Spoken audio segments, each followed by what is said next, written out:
We tend to imagine the early universe as clean, not empty, exactly, but simple. A place of raw gas and dim beginnings, where galaxies were only just learning how to exist. And that picture feels reasonable right up until the moment James Webb begins to show us something much harder to fit inside that calm intuition. Some of those early galaxies were not chemically innocent at all. By the time their light began its long journey toward us, they already carried the residue of earlier stars, which means the young universe may have started growing up much faster than we were emotionally prepared to understand. If you enjoy long journeys into reality like this, settle in with me. And if you want more of them, subscribing is a quiet way to keep the door open. Now, let's begin with something that seems almost too familiar to question. When most people hear that the early universe was made mostly of hydrogen and helium, it sounds like a dry technical detail. But it is really a scene. Imagine a kitchen before anything has been cooked. The counters are clean, the air is neutral, there is no smoke, no scent, no stain on the pan, no residue on the walls. That is the emotional shape of the young cosmos as we usually carry it in our minds. Matter exists. Gravity is at work. The first structures are beginning to gather. But the deeper chemistry of the universe, the richer periodic table that will one day fill planets, oceans, bones, machines, and air, has not yet spread very far. That is the ordinary expectation. Webb did not entirely destroy it, but it has made that expectation feel much too gentle. Because hydrogen and helium are the starting ingredients, not the whole story. Almost everything heavier had to be forged later, inside stars: carbon, oxygen, silicon, iron, the atoms that make rock and blood and rust and breath. Those are not primordial in the same way. They are products of pressure, fusion, collapse, explosion. They belong to a universe that has already done some living. When astronomers talk about chemical enrichment, that is what they mean. They mean the universe is no longer chemically fresh. It has already been through fire. So the moment Webb helps reveal oxygen or carbon in a galaxy from the first few 100 million years after the Big Bang, the discovery is not just about what element was found. It is about sequence. It is about hidden time. It is about what must already have happened before the light we are seeing ever left that galaxy. Ash means fire. Residue means history. That is the heart of this story.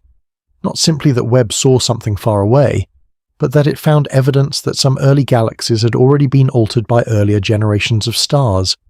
In other words, even while the universe was still very young, some parts of it already looked as though a great deal had happened.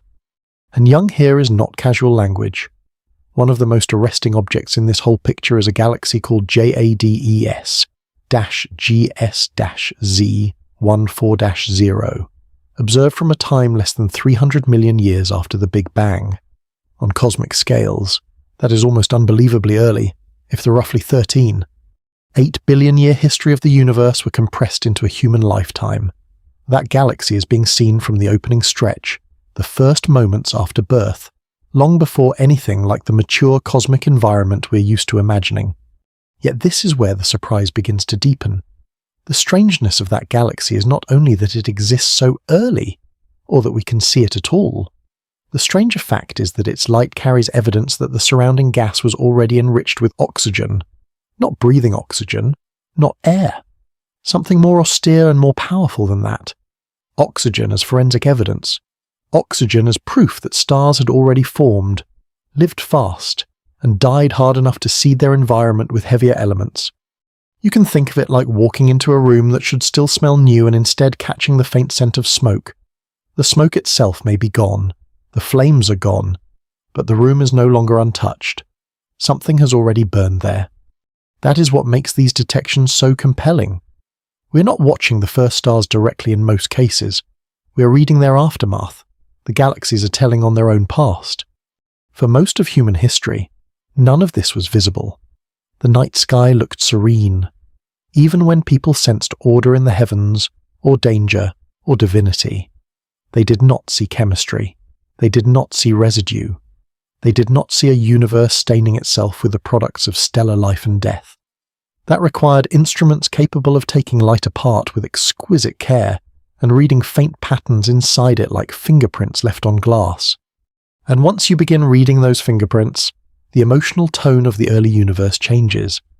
A chemically simple beginning still existed. Of course, there really was a time before the first stars. There really was an early cosmos dominated by hydrogen and helium.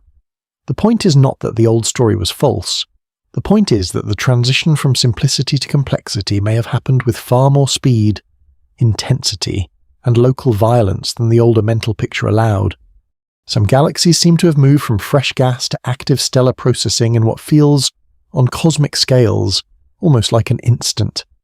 That matters because elements heavier than helium are not decorative additions to the story. They are the marks of generational turnover.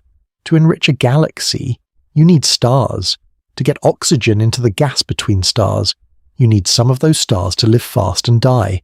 To enrich the galaxy enough that we can detect the signal across more than 13 billion years of cosmic expansion, you need the process not merely to begin, but to begin efficiently. The clock starts to feel very tight. This is where our instincts begin to fail us, because the phrase 300 million years sounds large in ordinary life. It is more time than human civilization has existed by an absurd margin. It is older than our species in anything like its present form. It is so far beyond normal experience that the number can feel vast by default, but next to the full age of the universe, it is a very thin slice, and inside that thin slice, an extraordinary amount seems to have happened. Gas had to gather. Stars had to ignite. Some of those stars had to produce heavier elements in their cores. Some had to die in ways that released those elements back into surrounding space. The galaxy had to become, in a chemical sense, less newborn than it had any obvious right to be. A relay race was already several laps in by the time we first looked into the stadium. This is why Webb's evidence lands with such force. It does not simply extend our vision farther back. It changes the emotional texture of what back means. We are not peering into a long, quiet prelude. We are looking into an era that may already have been crowded with rapid creation, brief stellar lives, explosive endings, and the first waves of chemical transformation spreading through young galaxies like ink through water. And once you allow that possibility in, the next question becomes unavoidable. If oxygen is already there less than 300 million years after the beginning, then how fast did the first stars have to arrive? Fast enough that the old emotional picture of cosmic dawn begins to feel almost sleepy by comparison. To see why, it helps to step away from the telescope for a moment and sit with the logic itself. Heavy elements do not appear just because time passes. They are made in specific places under severe conditions. A young galaxy can begin as a cloud of mostly hydrogen and helium, but it does not become oxygen-rich by drifting quietly through the dark. It has to build stars, and not just one or two. It has to build enough of them, and some of them have to be massive enough to live short, violent lives. In the largest stars, lifetimes can be measured not in billions of years, but in millions. That is still a long time to us. Cosmically, though, it is quick enough to matter. So the evidence of oxygen inside a galaxy this early does something very simple and very unsettling. It compresses the story. It tells us there was not much idle time between the first assembly of matter and the beginning of chemical complexity. The universe, at least in some regions, did not linger in a chemically pristine state for very long. And notice how different that is from saying the universe became familiar. It did not. These were not calm spiral galaxies with settled disks and old yellow stars and planets circling quietly for billions of years. We are talking about systems that were still young, compact, active, probably turbulent, filled with fierce ultraviolet light and the consequences of rapid star formation. The surprise is not that they look like the modern cosmos. The surprise is that they already carry the residue of earlier cycles. They are young, but not untouched. That distinction matters, because this is where public imagination can drift in the wrong direction. Whenever people hear about oxygen or carbon in the early universe, there is an understandable temptation to jump too far, too quickly, toward the language of life, habitability, or familiarity. But what Webb is revealing here is something both narrower and in its own way, more profound. These elements are not signs that early galaxies were comfortable. They are signs that they were productive. They are signs of pressure, fusion, and death.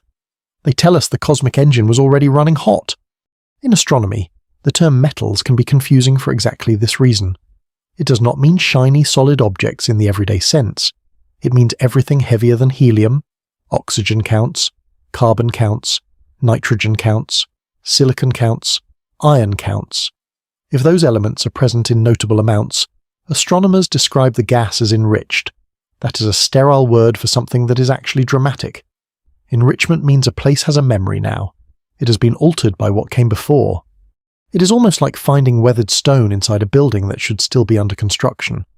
The stone itself tells you the site already has a history. This is part of why JADES-GS-z14-0 became such a compelling symbol of the new era. It is remote enough to force us toward the edge of what observation can do, but also concrete enough to refuse abstraction. This is not merely a theoretical line on a graph.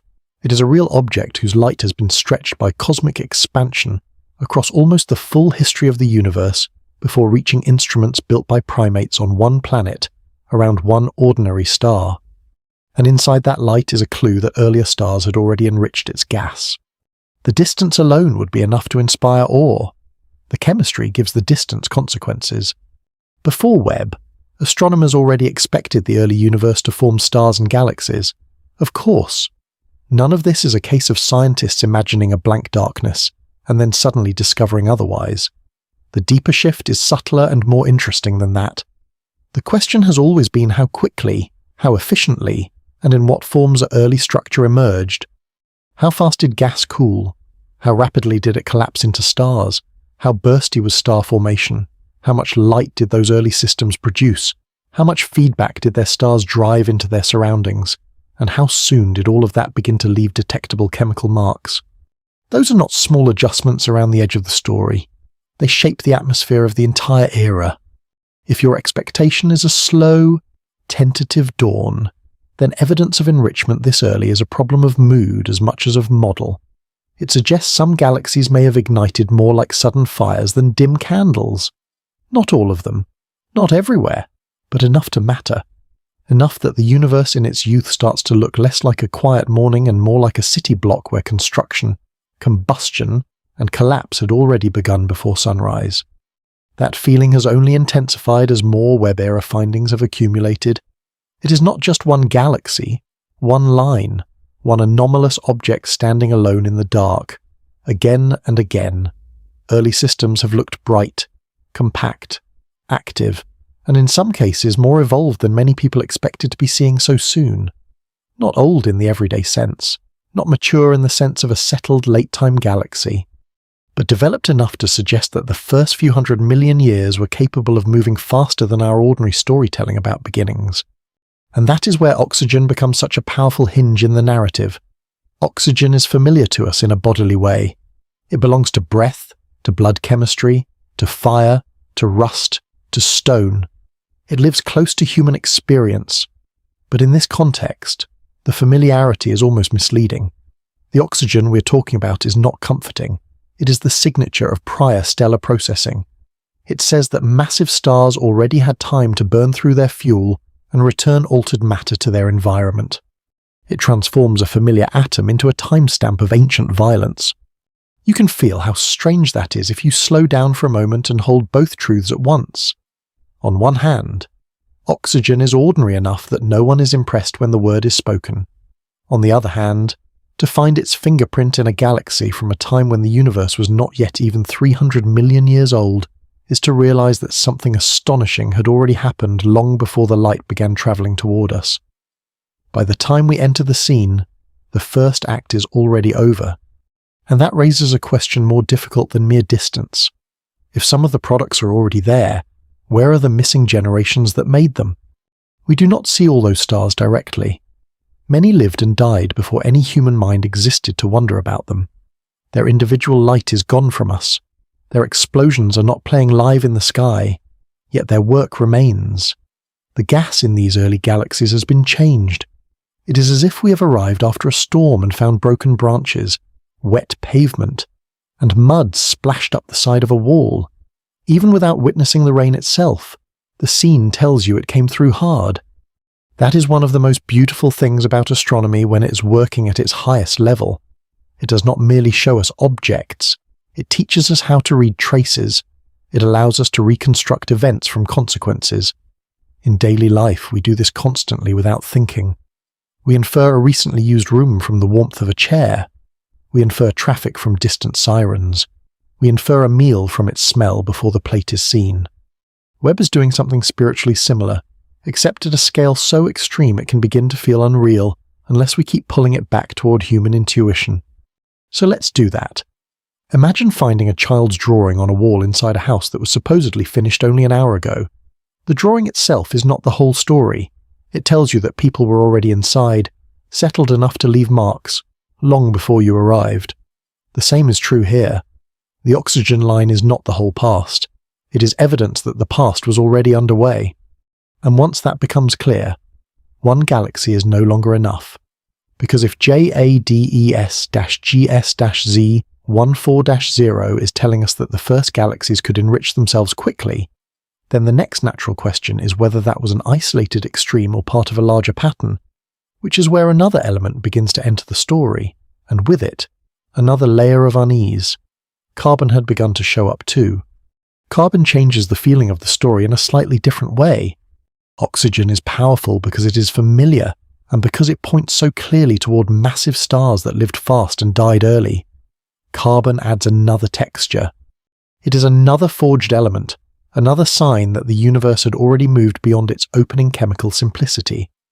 But it also opens the door to more nuanced questions about exactly which stars were responsible, how those stars were distributed, and whether some of the earlier stellar populations may have behaved in ways that are still only partly understood.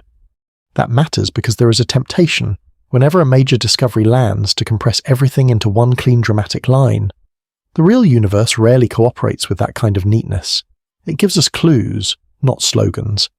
And one of the strongest clues from the Webb-era is that some galaxies very early in cosmic history were not only present and bright, but already carrying the products of substantial stellar processing. A galaxy observed from roughly 350 million years after the Big Bang became especially interesting, because its spectrum suggested strong carbon enrichment. Not just the fact of carbon, but the relationship between carbon and oxygen began to matter. Astronomers pay close attention to ratios like that because chemistry is not only about what is present, it is also about pattern. Different kinds of stars, different masses, different life cycles, and different explosions can leave somewhat different fingerprints in the gas they enrich.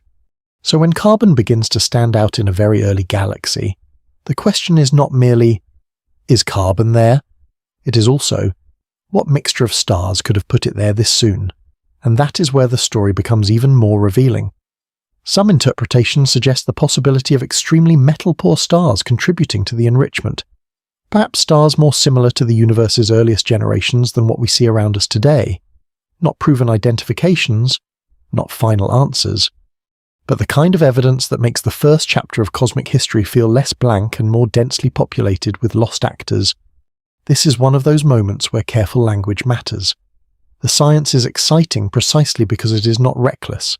A spectral signal is observed. An abundance pattern is inferred. Models are used to ask what kinds of stellar populations could plausibly produce that pattern. The interpretation can sharpen, shift, or become more constrained as more data arrive. But even with that caution in place, the broad implication still lands with force. Within only a few 100 million years, some galaxies were already chemically expressive enough that we can begin to argue about the character of the stars that came before. That is extraordinary. There is a difference between seeing a fire from far away and finding traces of what burned in it. Webb is increasingly giving us the second kind of access. The telescope is not merely telling us that early galaxies existed, it is beginning to let us read what had already happened inside them. And once you start reading the universe that way, a new emotional pattern emerges. The first few 100 million years stop feeling like a simple opening scene. They start to feel like a hidden age of compression, where the normal order we imagine between beginning and complexity may have been folded tighter than expected. You can picture it as fresh snow that somehow already carries footprints, soot, and melted channels before dawn has even fully broken. The snow is still new. The marks are simply arriving faster than the mind wants to allow. That compression affects more than chemistry. It changes how we think about visibility itself. A galaxy enriched with heavier elements is part of a wider process in which stars are pouring energy into their surroundings, heating gas, ionizing it, reshaping the local environment. The early universe was once filled with neutral hydrogen that made it difficult for certain kinds of light to travel freely. This is sometimes described as a cosmic fog, though fog is gentler than the real thing. Over time, the first luminous sources helped clear that fog in a grand transformation known as reionization. Reionization can sound remote and technical until you translate it into something more physical. It was the universe becoming more transparent, not instantly, not everywhere at once, but progressively. The young cosmos was changing from a place where vast stretches of gas absorbed or scattered certain light into one where light could move farther, where the darkness itself became less obstructive. The first galaxies were not just forming inside the fog, they were helping to destroy it. So when we talk about rapid chemical enrichment, we're not talking about an isolated laboratory detail tucked inside a distant object. We are talking about galaxies energetic enough to be transforming both themselves and the wider environment. The same stars that forge new elements also emit the radiation that begins to alter the state of the intergalactic medium. Creation and exposure happen together. The first galaxies were making the universe less chemically simple and less visually opaque at the same time. That is a larger kind of dawn than most of us were taught to imagine. We often carry a children's book version of cosmic history somewhere in the back of the mind. First there is the Big Bang, then much later stars and galaxies slowly gather. Then eventually the universe starts to look interesting. It is not that this sequence is completely wrong, it is that it leaves out the tempo, and tempo changes feeling. A melody played too slowly becomes something else. A story told with the wrong timing changes its emotional truth. Webb is not merely revising dates, it is revising pace. That helps explain why these discoveries have been so disorienting even for people already familiar with cosmology. The underlying framework remains strong. The universe still expands, structure still grows through gravity, the first stars still form out of primordial gas. None of that is being casually thrown away. What changes is the sense of how quickly some regions became busy, bright, chemically altered, and dynamically intense. The young universe may have had fewer pauses than we imagined. You can feel the difference if you compare two scenes. In one, dawn arrives slowly over an empty street, with shutters closed and no one outside. In the other, you step into the same street at first light and discover smoke in the air, carts already moving, tools striking stone, ash in the gutter, and voices echoing from buildings you thought were still unfinished. The second scene is what these early observations increasingly suggest. The universe may have entered activity before we expected, and by the time the earliest light reaches us, some of the work is already well underway. That broader pattern is why Webb's discoveries have carried such weight. If there had been one strange, chemically enriched galaxy and then nothing else unusual, the discovery would still matter, but it would sit more comfortably as an exception. Instead, the telescope keeps showing us early systems that are remarkably luminous, surprisingly compact, and, in a number of cases, more active than the pre-Webb emotional picture of cosmic dawn encouraged us to expect. Some of this can be explained by better observational access, some by selection effects, some by the fact that the earliest bright objects we detect may be unusual by nature. But even after allowing for that, the pattern is hard to ignore. The first galaxies were not all sleepy prototypes. That sentence is simple, but it carries a profound change in perspective.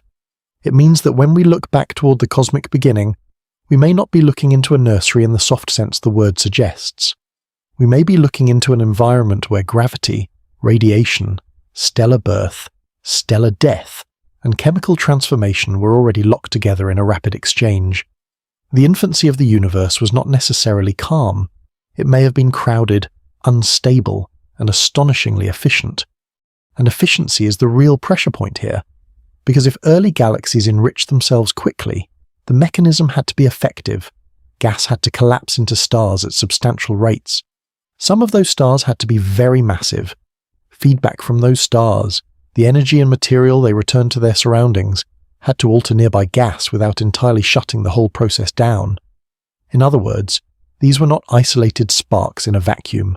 They were systems. Harsh, compact, probably irregular systems, but systems already capable of cycling matter through birth and destruction on compressed timescales. The title promise becomes sharper here. James Webb found evidence of rapid chemical enrichment in early galaxies, not vague signs of activity, not abstract hints of something interesting. Rapid chemical enrichment means the first galaxies were already carrying the ashes of earlier stars. That is the sentence underneath all the complexity, and once you feel its weight, another implication begins to rise behind it. If stars were moving this fast, then some other processes may have been moving fast too. Not just chemistry, not just light. Growth itself may have been arriving earlier than we were comfortable imagining. Even black holes may have entered the story before the emotional stage seemed ready for them. That possibility sounds almost unfair the first time you hear it. We have only just begun to adjust to the idea that some early galaxies were already chemically marked by earlier generations of stars, and now another pressure enters the scene. If the young universe was able to gather matter, ignite stars, enrich gas, and build bright galaxies this quickly, then perhaps it was also capable of feeding black holes with startling speed. Not eventually. Not after long galactic maturity. Very early. A galaxy known as GN-z11 has become part of that larger shift in perception. It was already famous as one of the earliest and most distant galaxies known before Webb began operating. Even then, it stood out as an object arriving from a remarkably young universe. But newer observations have made it even harder to place inside the calmer old mental picture. Evidence suggests that GN-z11 may host an actively feeding central black hole. In other words, while the first generations of stars were shaping their environment, at least some galaxies may also have been growing dark central engines almost immediately. This is not a decorative side note, it sharpens the same underlying theme. Because a black hole that is actively feeding is not passive, it means gas is falling inward, heating, radiating, participating in a system already complex enough to create a luminous core. The details are still being studied, and there is always care needed in separating what is observed from what is inferred, but the deeper meaning is unmistakable. The early universe was not only making stars, in at least some places, it was already building concentrated power. That phrase matters here, concentrated power. When we think of galaxies, especially very distant ones, it is easy to blur them into gentle points of light. But galaxies are environments. They are not ornaments pinned onto the dark. They are regions where gravity sorts winners and losers, where gas cools or fails to cool, where radiation pours out, where matter is driven inward or blown outward, where each process changes the conditions for the next. Once you start to see early galaxies that way, the discoveries stop feeling like isolated curiosities. They begin to form a single atmosphere. And that atmosphere is intense. Stars forming rapidly, some dying quickly enough to enrich their surroundings with oxygen and carbon. Gas becoming chemically altered within a few 100 million years of the Big Bang. Light pouring into the wider universe and helping reshape the cosmic medium. Black holes perhaps feeding in the centers of some of these young systems. What Webb keeps forcing us to confront is not one sensational exception, but a broader possibility. The first few 100 million years were not just the opening chapter of structure, they were a period of acceleration. That changes the emotional geometry of the cosmos. We are used to thinking of beginnings as sparse. A new town has a few roads, a newborn forest has small shoots and open ground, a new institution has rough paperwork and unfinished walls. Beginnings in human life often feel provisional. They carry the mark of what has not yet happened. But cosmic beginnings may not always have that visible innocence. Given the right conditions, gravity can work with astonishing indifference to our storytelling instincts. Once enough matter gathers, it does not politely delay the consequences. Stars turn on, radiation pushes back, massive stars burn through their lives quickly. Explosions return altered material to space. Central concentrations of gas can collapse further still. What feels to us like there should have been a long prelude may, in some places, have been only a short intake of breath. A beginning can be violent without ceasing to be a beginning. That is an important sentence for this whole journey, because it protects us from one of the easiest mistakes. When early galaxies look bright or chemically enriched or unexpectedly active, the temptation is to translate that into, so they were basically mature already. But that is too crude. They were not mature in the sense of the later universe.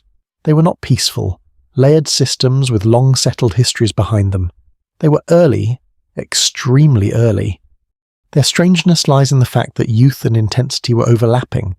Infancy and consequence were arriving together. You can feel the same tension in a very human way by thinking about a room after a celebration that began much too soon. The chairs are still new, the paint is fresh, the building itself has only just opened, but there are already scuffs on the floor, heat in the air, empty glasses, smoke outside, voices down the hall, and the faint disorder that tells you events outran the architecture. That is closer to the emotional texture of these discoveries. The universe had only recently built the room, and already the room had a history. This is where Webb's role becomes almost difficult to overstate, though it should still be stated carefully. Before this telescope, astronomers did not know nothing about cosmic dawn. Far from it. There was a long and sophisticated history of inference, modelling, and observation pushing ever closer to the earliest galaxies. But so much of that era remained indirect, partially veiled or limited by the faintness of the sources. Webb changed the character of the encounter. It moved us from largely anticipating what this epoch should contain to directly inspecting what at least some of its inhabitants were actually like. That shift is more than technological. It is emotional. Inference is powerful, but direct evidence rearranges the mind.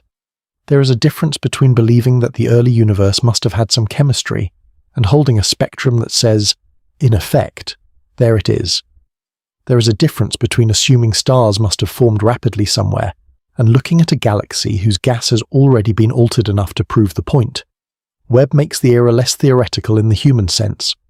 It gives the beginning surface. And surface is what changes memory. People do not remember equations as easily as they remember residue. They remember the smell of smoke in a hallway, not the formula for combustion. They remember footprints in snow, not the abstract idea that someone passed through.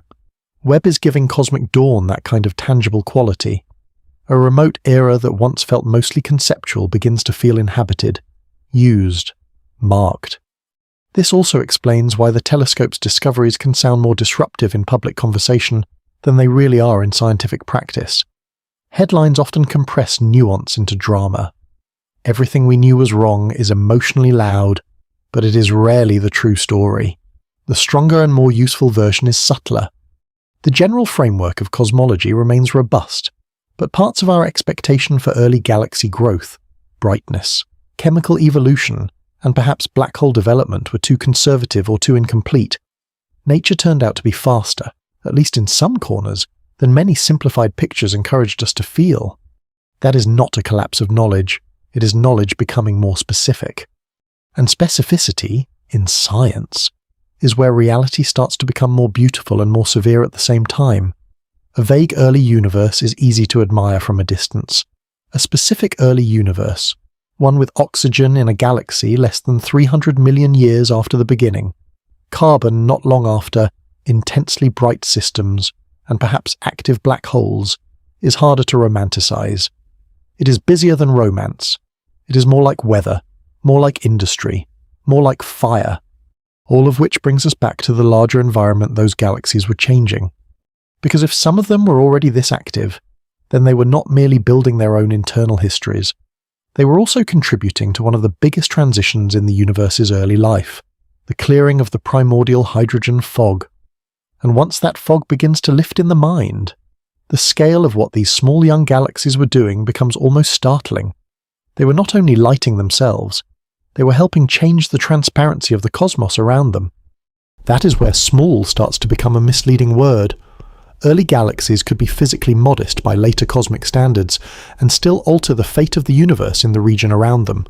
In fact, part of the modern picture suggests that many relatively small galaxies may have played an outsized role in this transformation, which means the next step in the story is not simply to admire the rarest bright objects. It is to understand what kind of universe those objects were emerging into, and how quickly that universe was losing its darkness. Darkness is not always the absence of light. Sometimes it is the presence of something in the way. That is a helpful way to think about the early universe, because the phrase cosmic dark ages can sound like a poetic invention when it is actually describing a very physical condition. After the first great flash of the Big Bang had faded and the young universe expanded and cooled, There was a long period before the first stars fully transformed the scene. Matter was there. Hydrogen was there. Gravity was there. But much of the universe was filled with neutral hydrogen gas that absorbed or scattered certain kinds of light. The cosmos was not empty. It was obstructed. So when astronomers talk about reionization, they are naming a planetary-scale word for a universe-scale event. Clearing. The first luminous sources, especially stars in early galaxies, poured out energetic radiation that began stripping electrons from neutral hydrogen, region by region, bubble by bubble. The old opacity started to break apart. The universe became more transparent, not all at once, and not neatly, but through an uneven, expanding struggle between illumination and obstruction. This is why the chemistry matters so much. The same stars that forge heavier elements also emit the energy that helps clear the fog. The processes are different, but they are linked by the same underlying fact. Early galaxies were active. They were not sitting quietly inside a still unfinished universe. They were helping finish it. That gives the discoveries a scale that can be easy to miss. Oxygen in an early galaxy might sound like a local detail, something tucked inside one distant object. But it is evidence of stars, and stars are not private events on these scales. Their radiation leaks outward. Their explosions return material to the gas around them. Their existence changes what the universe nearby can become next. A galaxy that is chemically enriched early is also telling you that it has probably already been energetically consequential. You can picture the process as a field of morning fog cut through by scattered lamps. At first, each lamp only opens a small sphere of visibility around itself. Beyond that, the haze still holds. But as more lamps appear, and as some burn harder than others, their circles begin to overlap. Patches of obscurity give way. Distance starts to exist in a new way. That is not the whole physics, but it captures the feeling. Early galaxies did not merely shine within the fog. They helped tear holes in it. And the most striking part is that many of the galaxies doing this may not have been the huge, stately systems people instinctively imagine when they hear the word galaxy. Some may have been relatively small by later standards, compact and irregular, but intensely productive. The young universe did not necessarily wait for giant, graceful structures before becoming transformative. Small systems, working fast, may have done an enormous amount of the early labor. There is something deeply humbling in that. We tend to associate importance with visible scale. Big buildings, large nations, massive machines. But in cosmic history, a comparatively small galaxy can still be decisive if it forms stars efficiently enough and releases enough radiation. During reionization, what mattered was not grandeur in the human aesthetic sense. What mattered was output. How many stars? How much light? How much influence on surrounding gas? A compact young galaxy could punch far above the weight our imagination would assign to it. That is part of why Webb's picture feels so alive. It does not merely extend a timeline. It populates an era with actors that had agency in the physical sense. Their stars forged oxygen and carbon. Their radiation helped transform the intergalactic medium. Their growth may have fed central black holes. Their brightness now reaches us from almost the edge of observable history. These are not decorative background objects. They are engines. Once you see them that way, another subtle misconception begins to fall apart. We often imagine ancient light as passive, as though it were simply carrying an image to us like a photograph. But the light Webb receives is not passive at all. It is evidence from active environments. It is light that escaped from places where matter was being reorganized at high speed. The spectrum is not just a color pattern, it is a record of forces at work. That can sound abstract until you remember what a spectrum really is in practice. It is a way of sorting light with such sensitivity that tiny deficits and excesses become meaningful.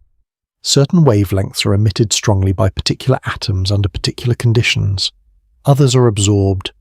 What looks to the eye like a faint red speck can be unfolded into information about composition, motion, density, temperature, and history. In ordinary life, we identify a room by its smell, its warmth, the sound of traffic outside, the dust on a shelf. In astronomy, the equivalent is hidden in light. This is one reason the phrase chemical enrichment deserves to feel more vivid than it often sounds. It is not an accountant's term. It is a record of transformation. Imagine finding traces of soot inside air vents in a house you were told had only just been built. The soot would not mean the house was old in every sense. It would mean something energetic had already happened there, something hot enough to leave a mark. That is what oxygen and carbon are doing in these early galaxies. They are traces in the vents.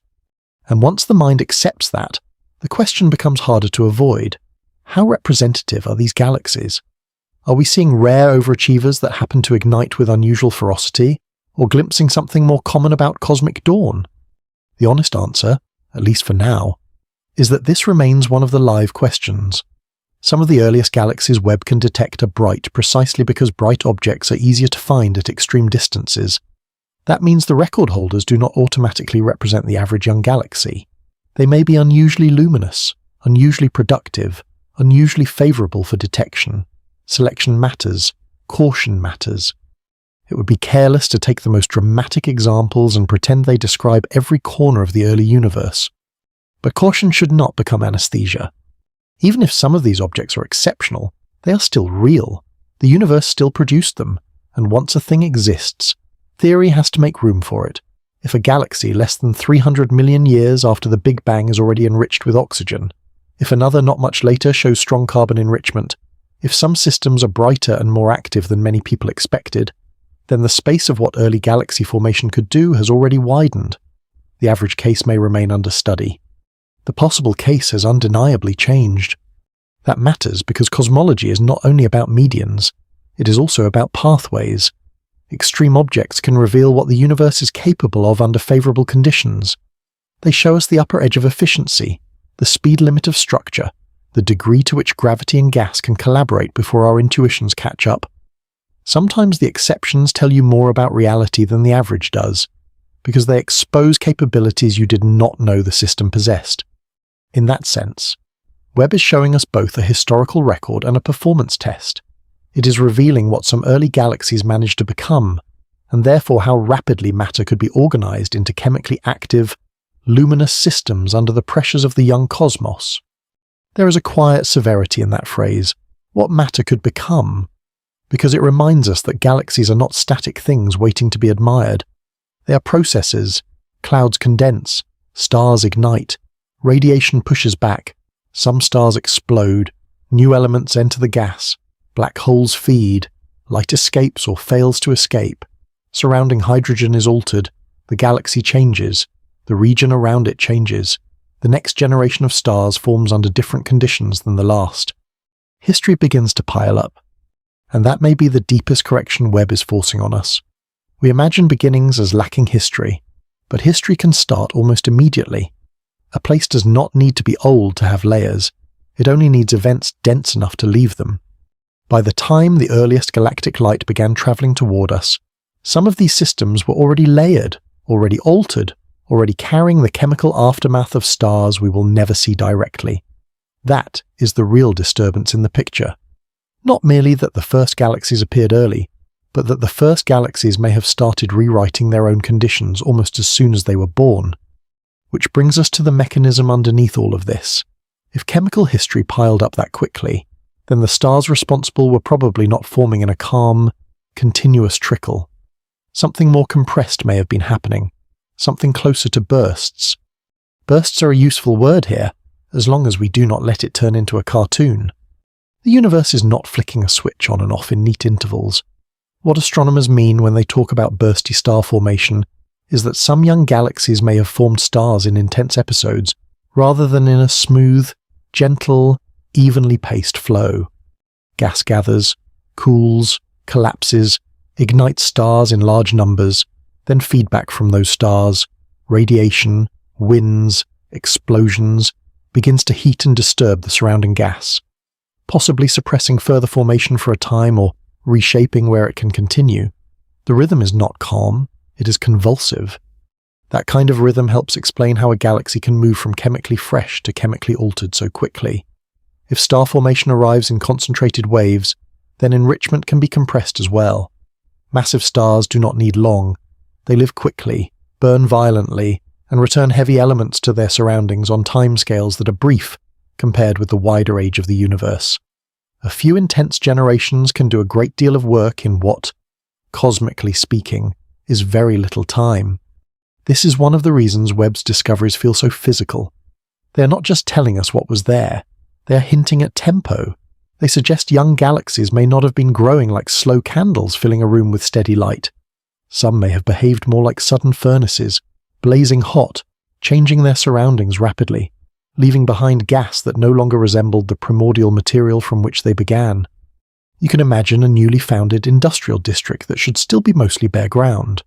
Instead, before sunrise on the first day you walk through it, there is already heat rising from vents, soot on the walls, scrap in the corners, and metal cooling on racks. The district is still new. That has not changed. But it is new in the middle of activity, not new in the absence of it. The signs of use arrive almost immediately. That is the atmosphere these galaxies begin to carry. Of course, none of this means every early galaxy must have been caught in the same rhythm. Some may have formed stars more modestly. Some may have remained fainter and chemically less altered for longer. Some may simply still lie below our current ability to observe them clearly. This is why responsible astronomy remains careful. A handful of remarkable systems cannot automatically become the whole universe in miniature. But the caution has a direction to it. It does not drag us back to the old calm picture. It tells us to widen our mental range. The early universe could include dimmer, simpler galaxies and also intense, rapidly enriching systems.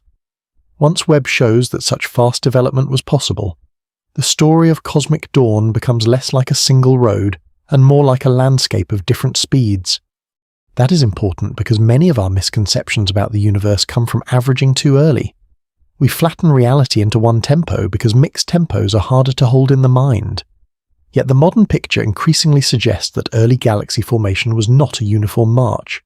Some regions may have assembled matter quickly. Some halos may have cooled gas especially efficiently. Some stellar populations may have skewed toward massive stars. Some galaxies may have undergone rapid internal recycling, altering their gas in compressed time. Others may have remained more quiescent. Webb is not showing us one tidy opening act. It is showing us a young cosmos with variation already built in. Variation changes everything, because it creates the conditions for local acceleration. Once one region gets ahead, its stars begin to change the gas. That changed gas affects later star formation. Radiation alters the surrounding environment. Outflows may enrich material beyond the immediate birthplace of the stars themselves. The system begins to acquire memory. And memory is what makes the phrase chemical enrichment so much richer than it first sounds. A chemically enriched galaxy is not just one with different ingredients. It is one whose present state has been shaped by previous episodes. It carries a record of what happened before. That record can be partial, it can be hard to decode, but its existence alone matters. It means the galaxy no longer belongs only to initial conditions, it belongs to history. This is where the title's deeper force really settles in. James Webb found evidence of rapid chemical enrichment in early galaxies. Read that slowly and the center of gravity shifts. The discovery is not mainly about distance, though the distances are staggering. It is not mainly about brightness, though some of the objects are surprisingly bright. It is about history appearing too soon. It is about the first galaxies refusing to stay on page 1. By the time we see them, some have already moved into chapter 2 or 3. That is why the discovery feels larger than a technical update. It speaks to one of our most basic cognitive habits. We assume beginnings are simple. We assume complexity takes time to build visible layers. Usually that is true in ordinary life. A city accumulates scars across decades. A forest grows structure across generations. A family carries memory across years. But the young universe was operating under conditions so extreme that the line between beginning and consequence could narrow dramatically. Complexity did not wait for comfort. It arrived under pressure. And pressure is the right word. Gravity compresses, radiation pushes, gas cools or resists cooling. Massive stars exert influence that far exceeds their brief lives. Supernovae do not merely mark endings, they redistribute possibility. They return heavy elements to the surrounding medium, altering what later stars and structures can inherit. So when we talk about bursts, we are really talking about pressure cycles. Regions of the young universe may have moved through these cycles fast enough to change their chemistry before our intuition would even have called them properly begun. There is something almost disorienting in that, if you zoom out far enough, the cosmos feels slow beyond comprehension. Galaxies drift, expansion stretches space. Light takes billions of years to cross the gulf between source and observer. Yet inside that vast slowness, there are domains of astonishing speed. A massive star can be born, burn, and die in a tiny fraction of the universe's total age. A young galaxy can be chemically altered within the first few 100 million years of cosmic history. Slowness and speed coexist. The universe is patient at one scale and ruthless at another. Human intuition struggles with layered tempos. We prefer one speed at a time. We can understand a quick event or a slow background, but when both are true together, the mind starts to slip. That is partly why these discoveries are so memorable. They expose a mismatch between what reality does and what our instincts expect. The universe as a whole is ancient beyond easy comprehension, yet parts of it began generating chemical history almost immediately. It is like entering a continent-sized landscape that changes over eons and then finding, in one valley, a storm so violent it redraws the river overnight. This is also where the earlier stars begin to cast their shadow over the story. Astronomers often speak of the first generation of stars in the universe as something like population 3 stars, a label for hypothetical primordial stars formed from nearly pure hydrogen and helium. Before previous generations had enriched the gas with heavier elements, these stars have not been directly and unambiguously identified yet. They remain part of the frontier. But the chemistry Webb is detecting in some early galaxies touches that frontier because enrichment has to start somewhere. If a galaxy less than a few 100 million years after the Big Bang already contains oxygen and carbon, then there must have been earlier stars responsible for beginning that process. Those stars may have been unusual compared with the stars we know nearby. Without metals in the gas to aid cooling in the same way later enriched gas can, the first stars may have tended toward high masses. If so, many could have burned very hot and died very quickly, helping seed their surroundings with the first heavy elements. That remains an area of active modelling and debate, but even in broad outline the implication is striking. The earliest visible galaxies may already be carrying the fingerprints of even earlier invisible stellar generations. Invisible in the direct sense, at least, not absent, not irrelevant, simply gone before our witness begins. And that creates one of the most haunting aspects of this whole subject. Some of the first stars may survive in the record only through what they changed. We may never watch their light arrive as a neat, isolated signal. Instead, we meet them through altered gas, through oxygen lines, carbon ratios, brightness patterns, and the changed behavior of the galaxies that inherited their remains. We know them the way you know a storm from what it did to the trees. Once that becomes emotionally real, the next question almost asks itself, if the first galaxies were inheriting the remains of the earlier stars so quickly, then what exactly did we think early meant in the first place? For a long time, early carried an almost visual innocence in the way many of us pictured the cosmos. Early meant dim, sparse, raw, a few fragile structures beginning to gather in a universe that still felt mostly untouched. And there was truth inside that image. The first galaxies really did emerge from simpler material than what later galaxies inherit. They really were forming near the edge of cosmic history where the available time had been brutally limited. Nothing about Webb's discoveries turns that young universe into a settled or familiar place, but the innocence was overstated. The simplicity was too clean. What early meant emotionally, in the public imagination and sometimes even in simplified scientific storytelling, was gentler than what the evidence now suggests. Because the more we examine these objects, the less they resemble a quiet opening and the more they resemble a beginning already under strain. That phrase matters. A beginning under strain is not the same as a mature system. It is not the same as a later spiral galaxy with billions of years of accumulated structure behind it. It is still a beginning, but it is a beginning in which gravity, gas, radiation, and stellar death are already entangled. Matter is not waiting to become historical. It is becoming historical almost immediately. That is why the phrase rapid chemical enrichment has such unusual force. It is not only about chemistry, it is a verdict on pace. It says that some early galaxies were already carrying evidence of previous generations before many people would even have imagined the first generation fully established. The timeline is not broken, it is compressed. And once you start thinking in terms of compression, a number of Webb's broader results begin to feel less like scattered surprises and more like variations on a single theme. Some early galaxies are brighter than expected. Some seem more massive than simplified pre-Webb expectations made emotionally comfortable. Some show intense star formation. Some appear surprisingly compact and structured. Some may host actively feeding black holes. And some now show evidence of heavy elements already mixed into their gas. The details differ. The signals differ. The interpretations still evolve. But the repeating motif is clear enough to feel. The young universe may have been capable of organizing matter into consequential systems very quickly. That does not mean cosmology failed. It means reality is sharpening the story. There is a tendency in public conversation to turn every scientific surprise into a referendum on everything that came before it. But science is stronger than that and more patient than that. Models are not sacred objects to be defended at all costs, nor are they disposable fantasies shattered by each new observation. They are tools. They improve when they meet reality and are forced to become more exact. Webb's early galaxy discoveries fit beautifully into that process. They are not the destruction of cosmology. They are cosmology being made more honest about the first few 100 million years. And honesty, in this case, makes the universe feel stranger. Because if you really sit with what these observations imply, the first galaxies begin to seem less like delicate prototypes, and more like environments where the normal waiting periods were shorter than expected.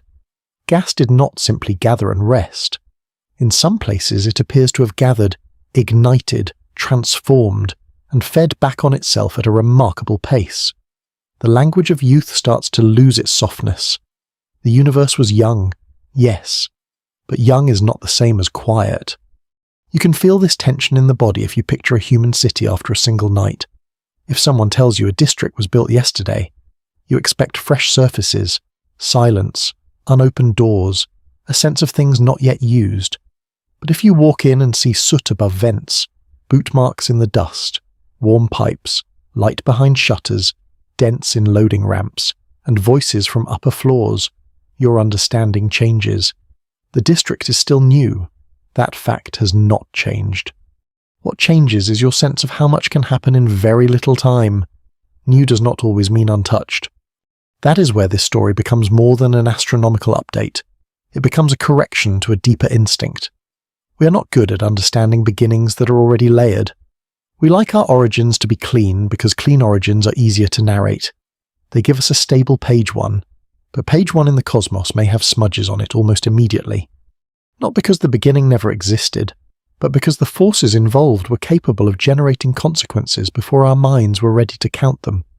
And this is where the discoveries become quietly intimate, not in a sentimental sense, in a perceptual one. The atoms themselves are familiar. Oxygen, carbon, the kinds of elements that later become part of bodies, oceans, rock, air, dust. Here they appear not as comfort, but as traces. We are not looking at them in lungs or forests or limestone cliffs. We are seeing their signatures in ancient galaxies at a time when the universe was still in its first fraction of life. That is a strange emotional inversion. The familiar comes back to us from a place that is otherwise profoundly alien. There is no need to turn that into a speech about cosmic connection. The truth is already strong enough. Human beings, who evolved to notice movement in grass, weather on the horizon, smoke in the distance, and the expression on another face, have built instruments capable of recognizing the spectral fingerprint of oxygen in a galaxy from less than 300 million years after the Big Bang. That fact alone contains an almost impossible combination of smallness and reach. We are tiny, our witness is not. And witness matters here because these earliest epochs were once mostly inferred. We had elegant models, careful simulations, increasingly ambitious observations, and a great deal of justified confidence in the broad shape of the story. But confidence has a different texture when the evidence becomes direct. Before, cosmic dawn could still feel a little like a legal case argued from circumstantial evidence, however strong. With Webb, and with supporting observations from other facilities, it increasingly feels like a room where fingerprints, footprints, heat, residue, and broken glass are all beginning to accumulate. The event is no longer only reconstructed in outline. It has started to leave marks we can inspect. That makes uncertainty more interesting, not less. because now the unresolved questions are not signs of ignorance in the empty sense. They are signs that the scene is crowded. How common were these rapidly enriched systems? How did star formation proceed inside them, smoothly or in bursts or both at different stages? What kinds of stellar populations dominated the earliest enrichment? How much dust was already present in some cases? How quickly did black holes grow? And how were they connected to the galaxies around them? Which observed objects are exceptional and which are representative? These are not questions asked in the dark. They are questions asked because the first real surfaces of the era have come into view. That is why the title promise keeps getting stronger the longer you stay with it. James Webb found evidence of rapid chemical enrichment in early galaxies. The more precisely you understand that sentence, the more it expands. Webb found evidence. So we are talking about observations, not empty speculation. Rapid. So the timescale is part of the shock, chemical enrichment. So the clue is not vague brightness, but the presence of heavier elements that had to be forged and dispersed. In early galaxies, so this is happening near the dawn of structure itself, not later when such complexity would feel unsurprising. Every word is carrying weight. It also helps explain why these results can be so calming and unsettling at the same time. Calming, because they make the cosmos more legible. We are not staring into pure mystery. We are learning to read. Unsettling. Because what we are reading suggests that reality became layered, recycled, and severe very quickly. The universe did not need to age gracefully before it started leaving scars. Scars may sound too human a word, but the logic holds. A heavy element is a kind of scar in primordial simplicity. Once it appears, the gas has changed forever. It remembers. It has been through a furnace. Later stars formed from that gas do not inherit the same beginning as the first ones. Their possibilities differ because the chemistry differs. Cooling changes, structure changes. The behavior of matter is altered by the remains of previous lives. That is what history means in a physical sense. The future no longer begins from the original state. So when early galaxies appear enriched, what we are really seeing is not just early chemistry. We are seeing the birth of inheritance. That may be the deepest thing Webb is showing us. Not simply that stars formed early, or that galaxies appeared early, or even that heavy elements showed up early. It is showing us how quickly the universe began to carry its own past forward. The first galaxies were already becoming ancestors. And once galaxies become ancestors, the whole mood of cosmic dawn changes. We are no longer looking at pure firstness. We are looking at succession, replacement, residue, and feedback. The first stars do not just shine and vanish. They alter the conditions for what follows. The earliest galaxies do not merely exist. They begin rewriting the universe around them and within them. A beginning is still there, but it is already making descendants. That is a far larger thought than it first appears, because it pulls this story beyond the record-setting objects and into a question about the fabric of cosmic history itself. How soon did the universe stop being merely primordial and start becoming historical in the layered sense we recognize from every other complex system? Webb's answer, or at least the beginning of its answer, seems to be sooner than we thought, much sooner. And that answer forces us toward one of the most beautiful and difficult ideas in all of astronomy. We often imagine that seeing farther back means getting closer to simplicity, but sometimes seeing farther back means watching complexity arrive at speed. That reversal is worth lingering on, because it changes the emotional contract people usually have with deep time. We assume that if we go far enough back, reality will become cleaner and easier to understand, less cluttered, less layered, less burdened by the consequences of what came before. In one sense, that is true. The primordial universe really was chemically simpler. There really was a time before carbon, before oxygen, before rocky planets, before all the familiar complexity that later fills the cosmos. But what Webb is showing us is that simplicity did not remain exposed for very long. The universe crossed from primordial to historical with startling speed. Historical is the key word here. Not historical in the human sense of archives and empires and named events, but historical in the physical sense that the past begins altering the terms of the future. Once the first stars enrich their surroundings, later stars do not form from untouched gas. Once radiation starts clearing the neutral hydrogen around young galaxies, later light does not move through the same medium. Once black holes begin feeding, the centers of galaxies do not behave as though nothing has happened there yet. Memory enters matter. That is why these early galaxies feel so unexpectedly alive. We are catching them at a time when they should still feel almost prehistorical in the simple sense, and instead some already behave like places with consequences behind them. Their gas has been modified, their surroundings may already be altered by radiation, their brightness is not only existence, it is activity. Their spectra are not merely saying here we are, they are saying something happened before you arrived. You can feel how deep that shift is if you compare two kinds of old photographs. One shows an empty room in a newly built house. The other shows the same room with a chair slightly out of place, a cup ring on the table, mud at the threshold, one curtain partly drawn, and a worn edge beginning on the rug. The room is still young, but it is no longer untouched. It has entered the category of lived space. Some of the earliest galaxies Webb sees belong to that second category. They are not ancient by the standards of the universe, yet they already look lived in by physics. And that phrase, lived in by physics, may be one of the best ways to hold all of this without slipping into exaggeration.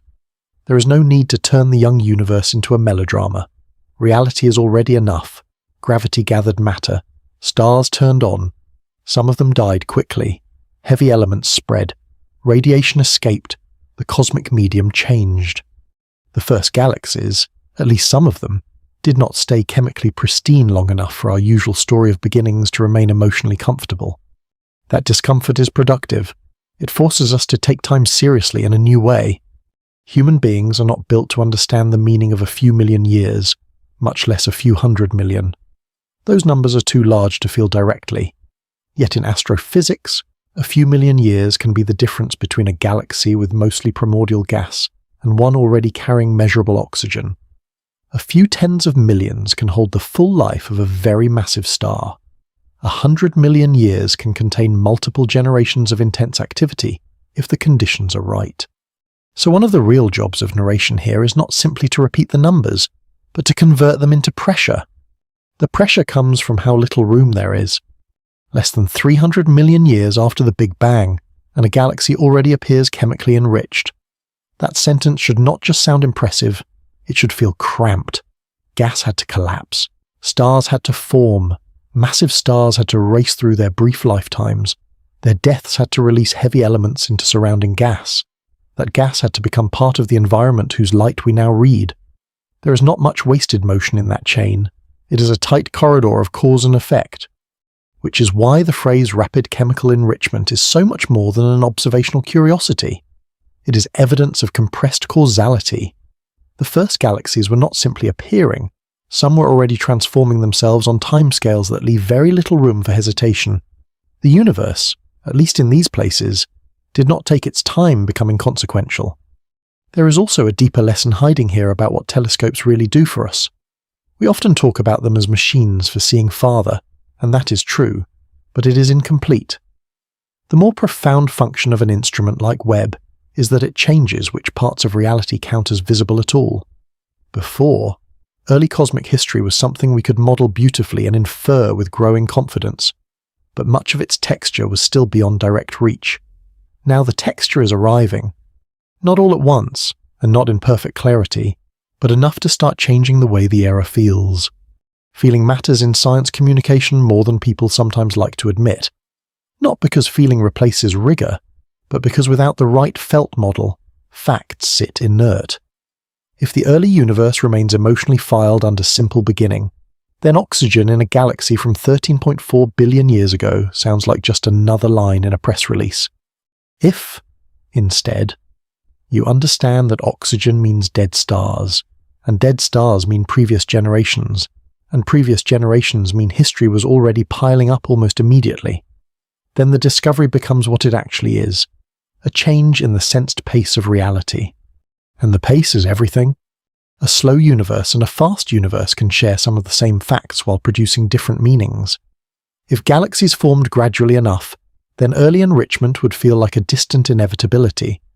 But if some galaxies enrich themselves with astonishing speed, then the first few 100 million years become a period of active pressure rather than passive waiting.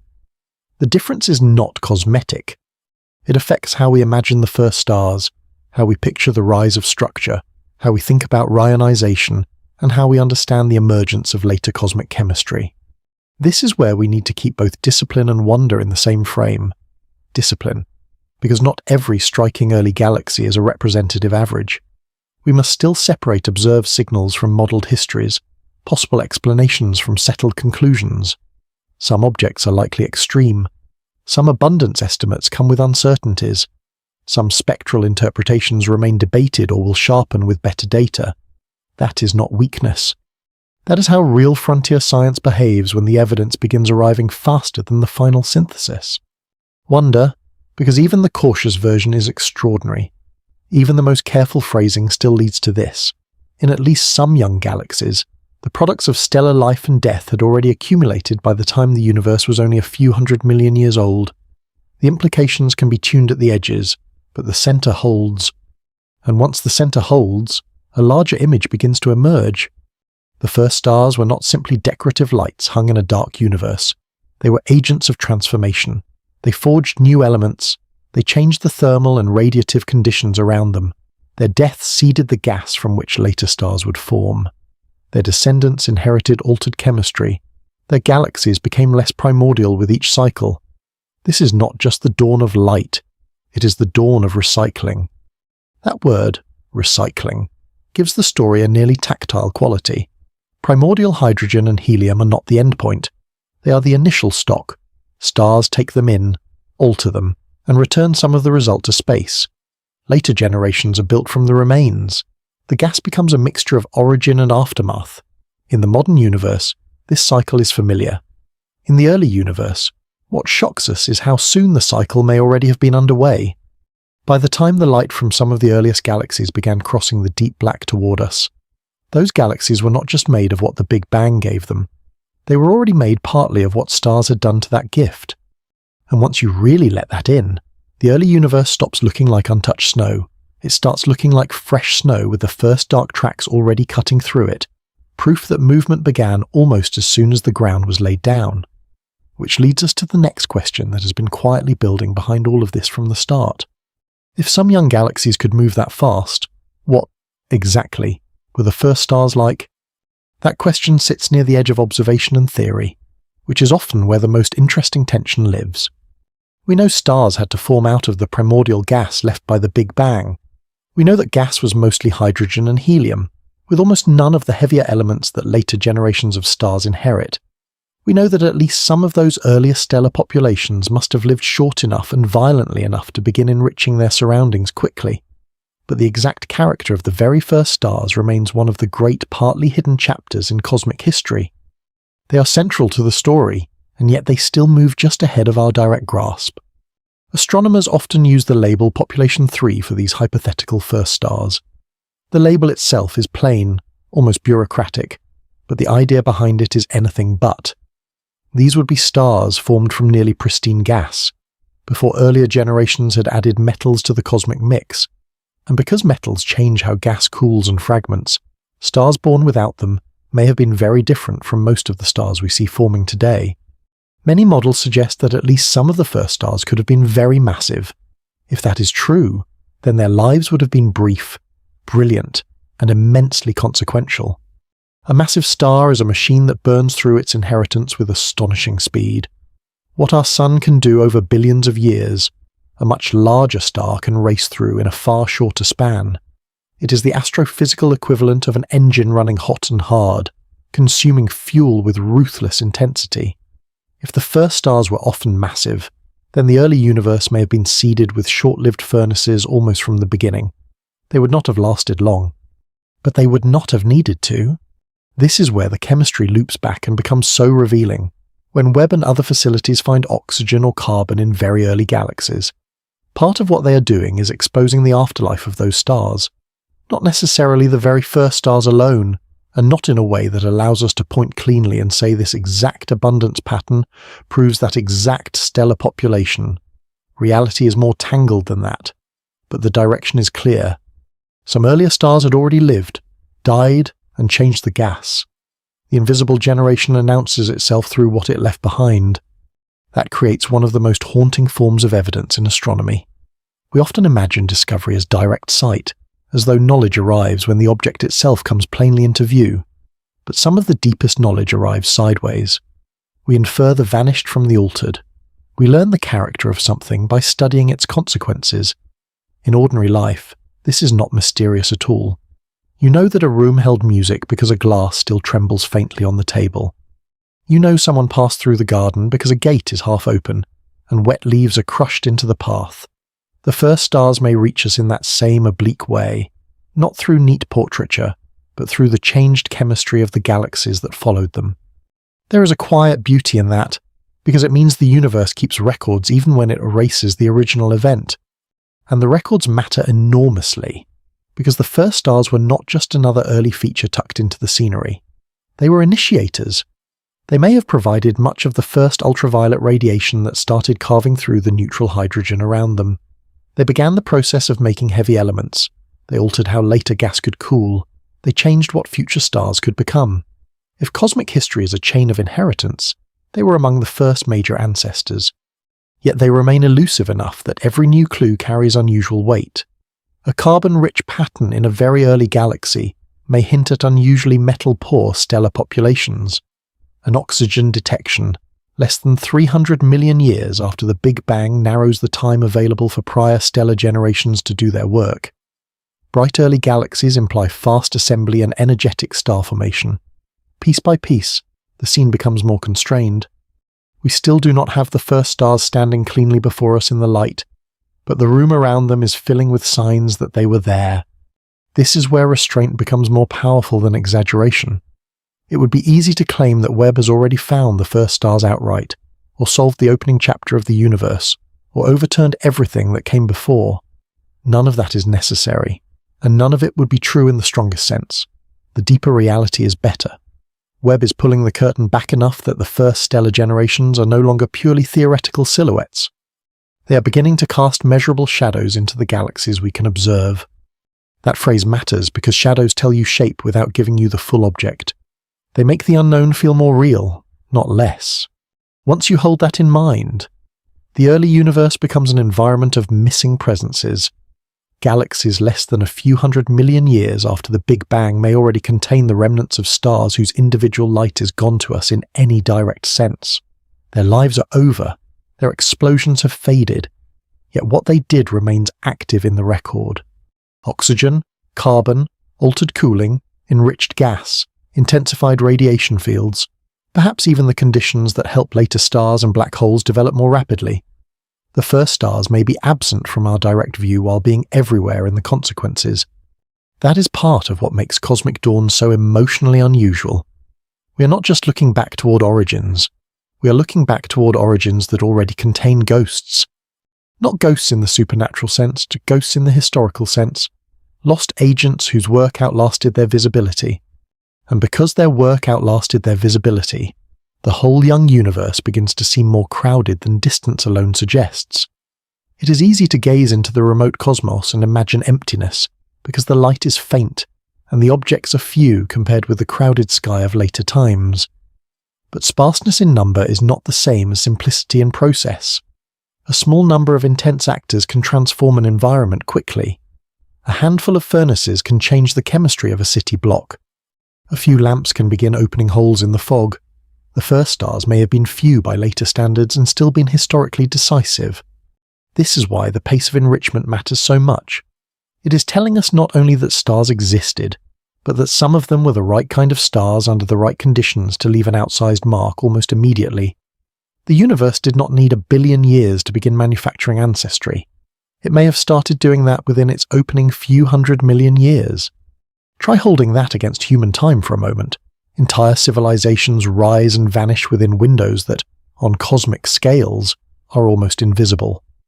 Written history itself is a thin surface layer on the present, yet in less than 300 million years, the universe may already have produced galaxies whose gas had been through multiple rounds of stellar processing. To us that sounds immense. To the cosmos, in context, it is close to the beginning of the sentence. And that is why these discoveries alter perception so deeply.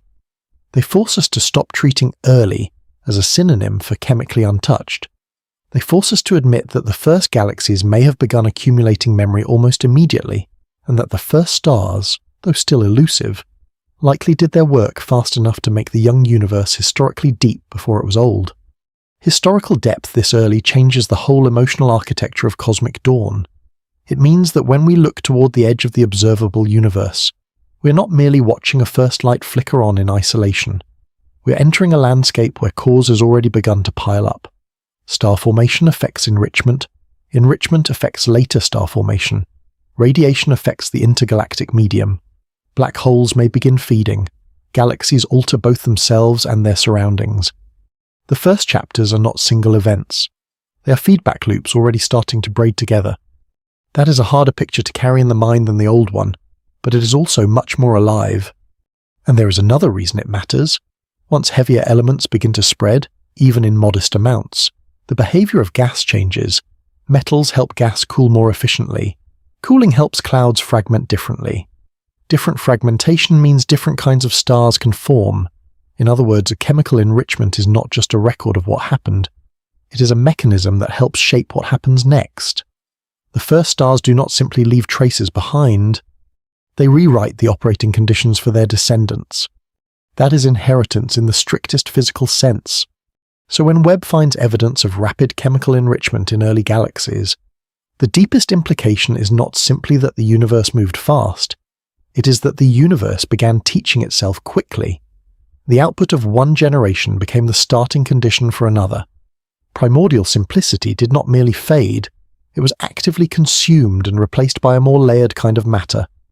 And this is where the first stars, even without standing clearly before us, become unavoidable. Their fingerprints are already on the walls, which means the story has reached the point where one further question begins to feel impossible to ignore. If the universe started rewriting its own conditions this soon, how much of what Webb is seeing is rare exception, and how much is the true atmosphere of cosmic dawn itself? That question matters because extraordinary objects can mislead us in two opposite ways. One mistake is to assume they are freak accidents with no broader significance, as though the universe briefly produced something bizarre and then returned to normal. The other mistake is to assume that every extreme object is a perfect stand-in for its whole era. Both errors flatten reality. The truth is usually more demanding.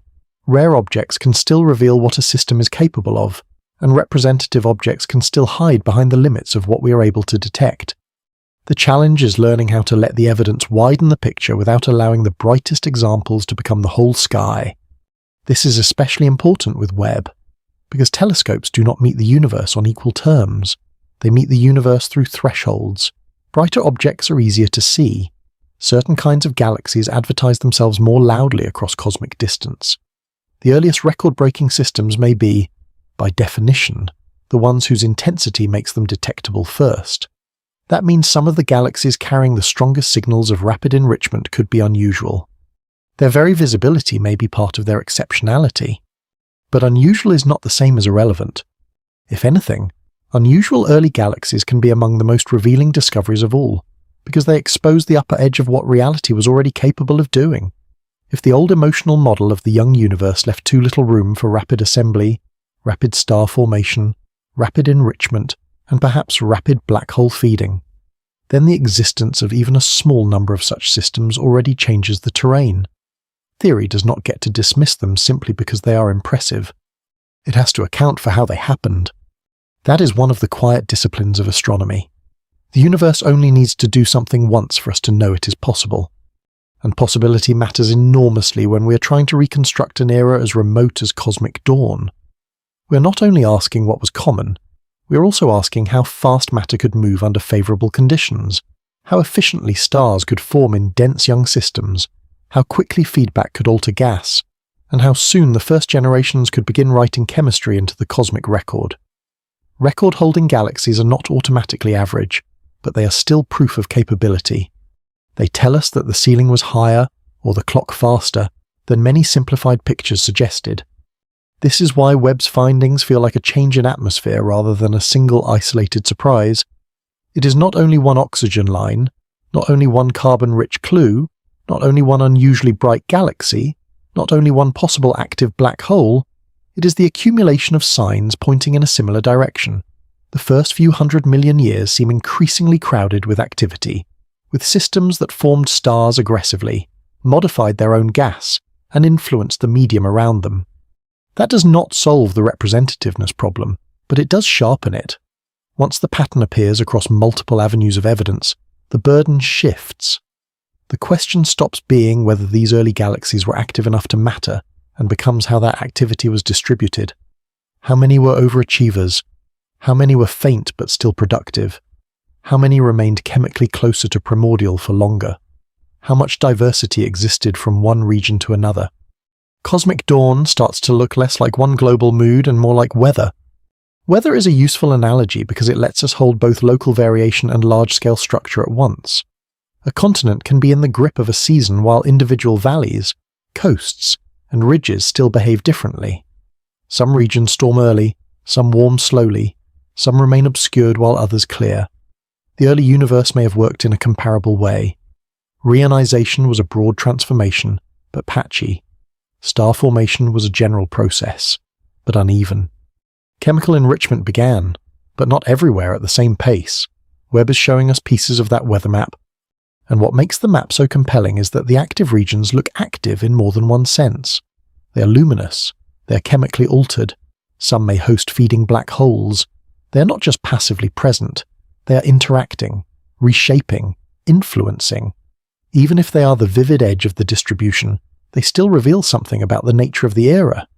They tell us the young universe could be fast in places, fast enough to compress history into shockingly little time.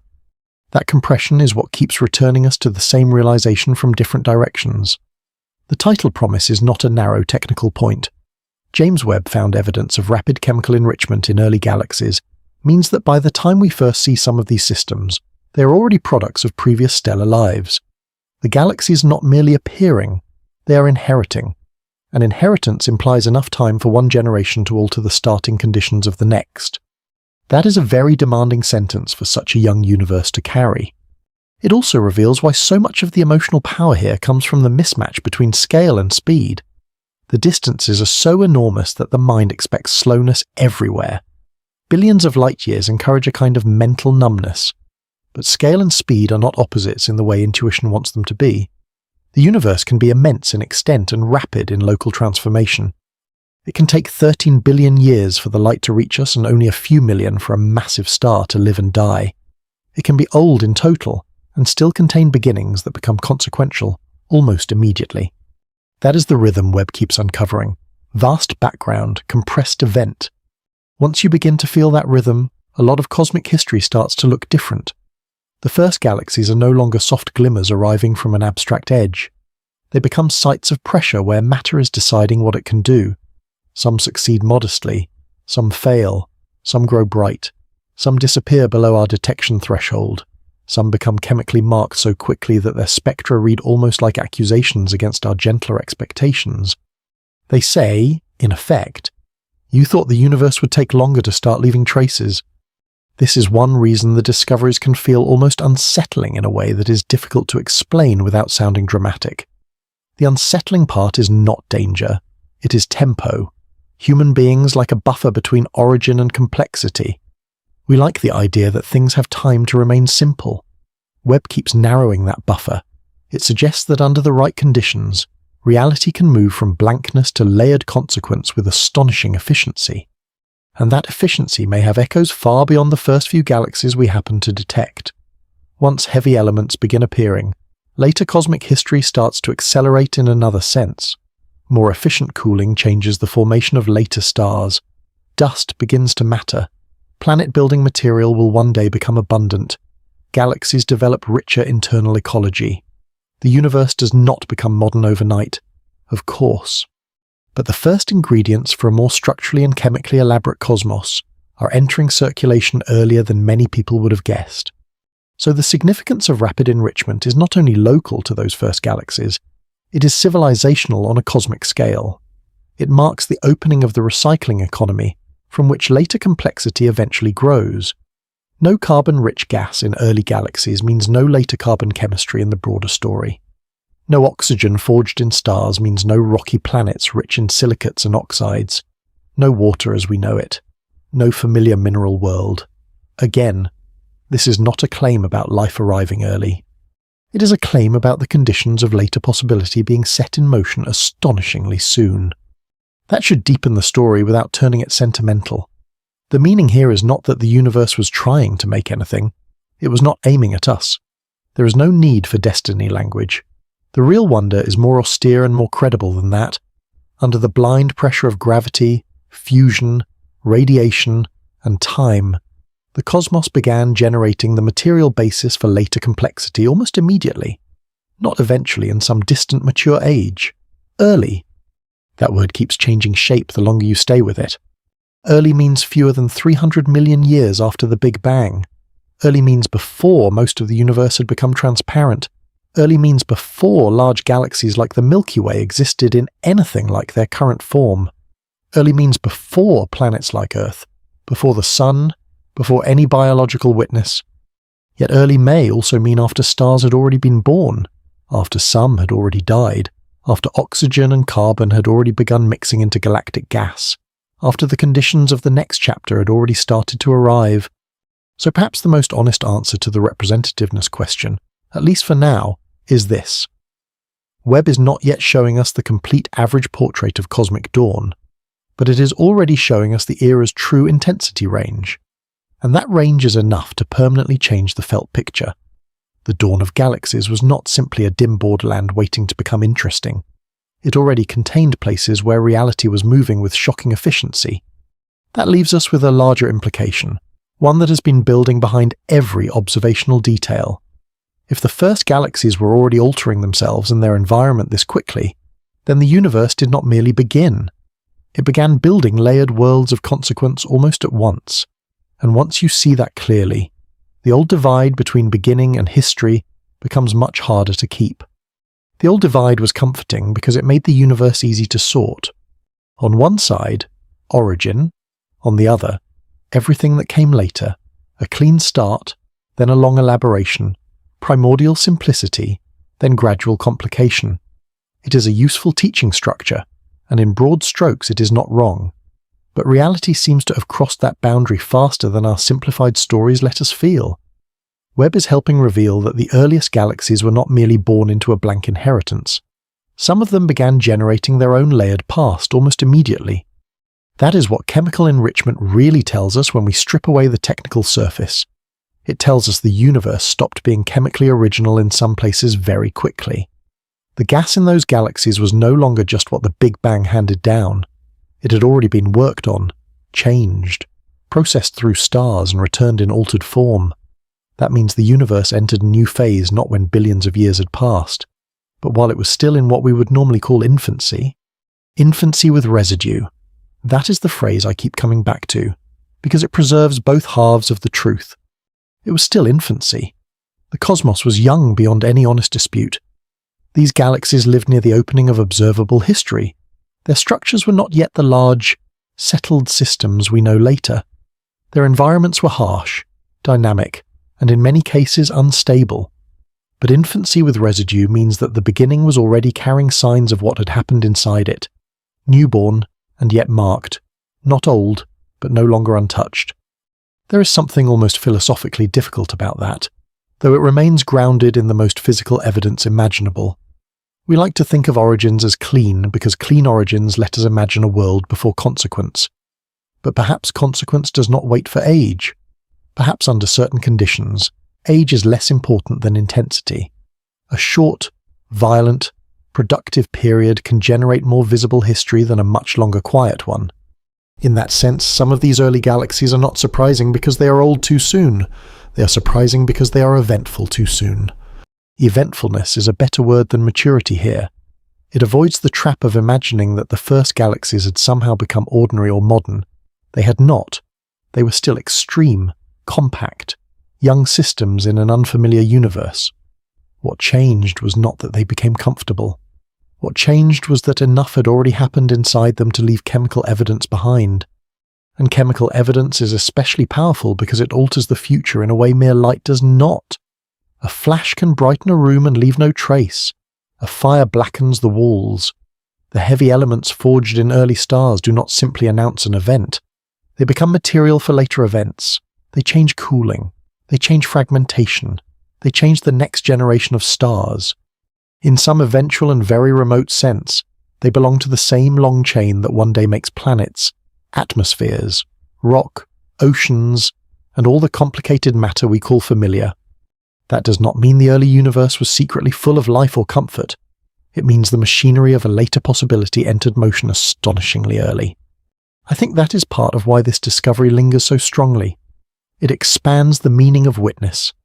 We are not just seeing distant galaxies. We are seeing matter after it has already been through a cycle of transformation. We are seeing the first hints of ancestry in the cosmos. The universe is beginning to inherit from itself. That may sound abstract until you put it in a more bodily frame. Imagine finding a healed scar on someone you were told had been alive for only a day. The scar does not mean they are old in the ordinary sense. It means something intense happened very fast. Fast enough that recovery or alteration was already underway before you even arrived. That is how these galaxies read. Not ancient. Altered. The word altered has enormous explanatory power. It lets us hold together oxygen detections, carbon signatures, bursty star formation, reionization, and even early black hole growth without pretending they are all one thing. They are different phenomena, but they can all belong to the same broader atmosphere, a universe in which some regions began transforming themselves and their surroundings with startling efficiency. The old picture made room for beginnings. The new picture demands we make room for beginnings under pressure. And pressure, once again, is where the whole story becomes more believable than any attempt to make it merely dramatic. There is no need for exaggerated language when gravity itself provides the severity. Where matter falls together, density rises. Where density rises, stars can form. Where very massive stars form, time compresses. Their lives are brief, but their influence is large. Their deaths are not just endings. They are dispersal events. The gas they alter does not return to innocence. It returns to circulation. That circulation is the turning point. Primordial matter becomes historical matter. History becomes inheritance. Inheritance changes what comes next. You can follow that chain without having to romanticize any part of it. The young universe was not beautiful in a human garden sense. It was not peaceful. It was not arranged for witness. Yet witness came later, and now here we are, on a planet formed from heavy elements that earlier stars made possible, studying galaxies in which that chemical cycling had already begun less than 300 million years after the beginning. There is a kind of hard elegance in that fact, because it ties together remoteness and intimacy without collapsing either one. We are late arrivals, but we are not disconnected arrivals. This is where many narrations about the cosmos go wrong. They either become too clinical, reducing everything to detached mechanism, or they collapse into cheap spiritual shorthand, trying to force awe where the evidence itself would have been enough. The better path is narrower and stronger. The evidence shows that the universe began becoming layered, recycled, and chemically expressive very early. That should alter how we feel about beginnings, not because it flatters us, but because it reveals something true and severe about reality.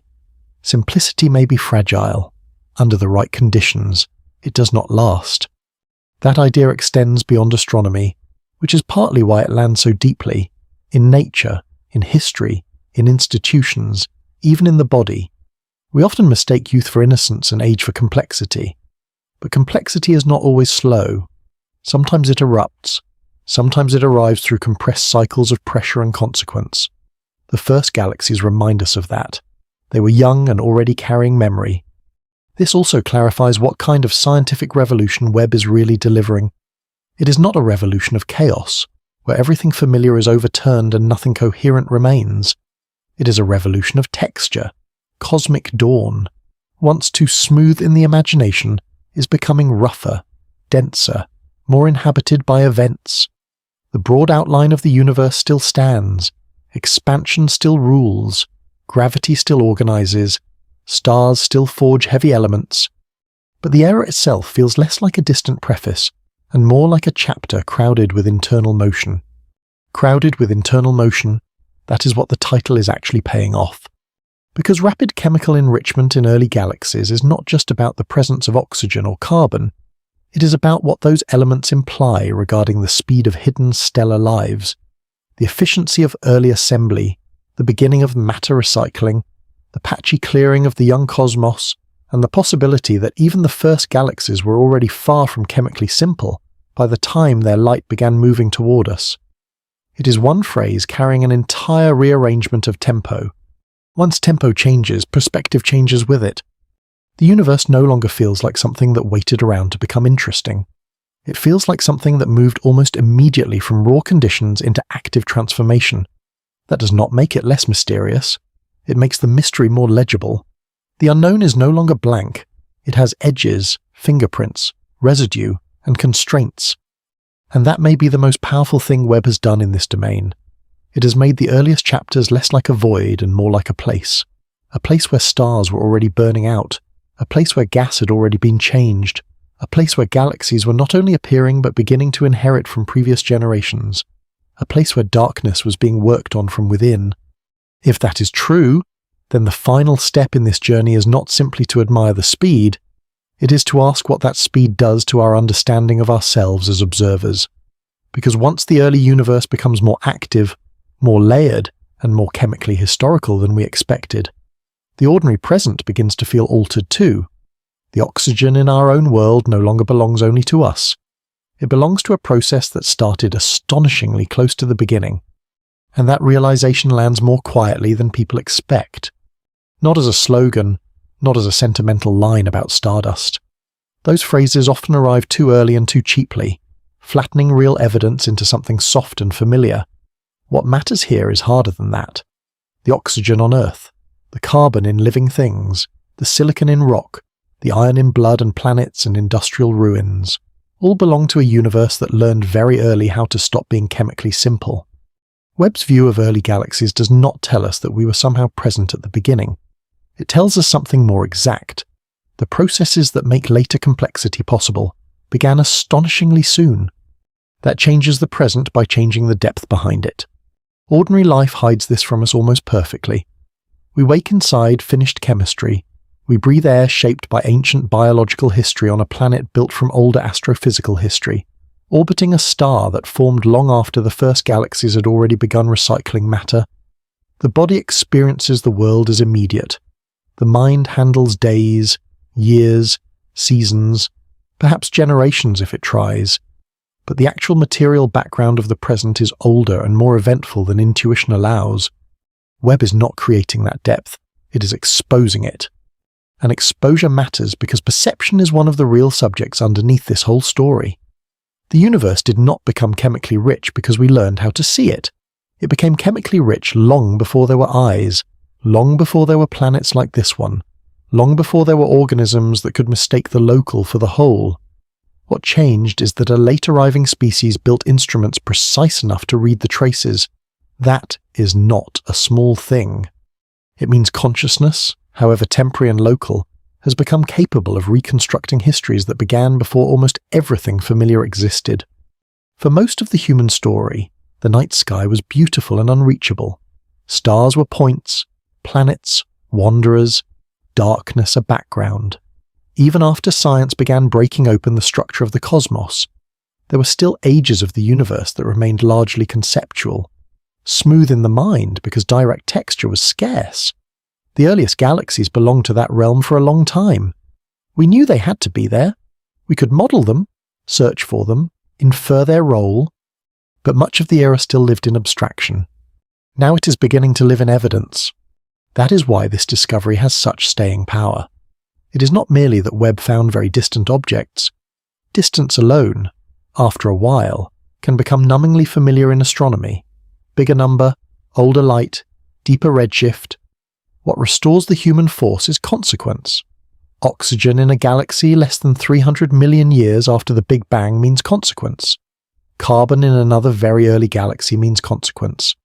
Rapid enrichment means the first galaxies were not only luminous points in the dark, they were already carrying the aftermath of earlier stars. Their present already contained a past. And when you really absorb that, the distance stops feeling empty. It begins to feel populated by events we missed. That may be one of the most moving truths in all of observational cosmology. We are always late. The universe does not pause so we can watch it begin. The first stars formed without witness. Their light did not wait for an audience. Their deaths were not announced to anyone. Yet the cosmos is full of records left behind by unwitnessed events, and in time, matter produced beings capable of reading those records. We cannot attend the original fire, but we can find the ash. There is a strange generosity in that, though generosity is probably too human a word. Better to say that reality is legible in retrospect, not perfectly, not all at once, but enough. Enough that we can look at a young galaxy and understand that it is no longer made only of the beginning.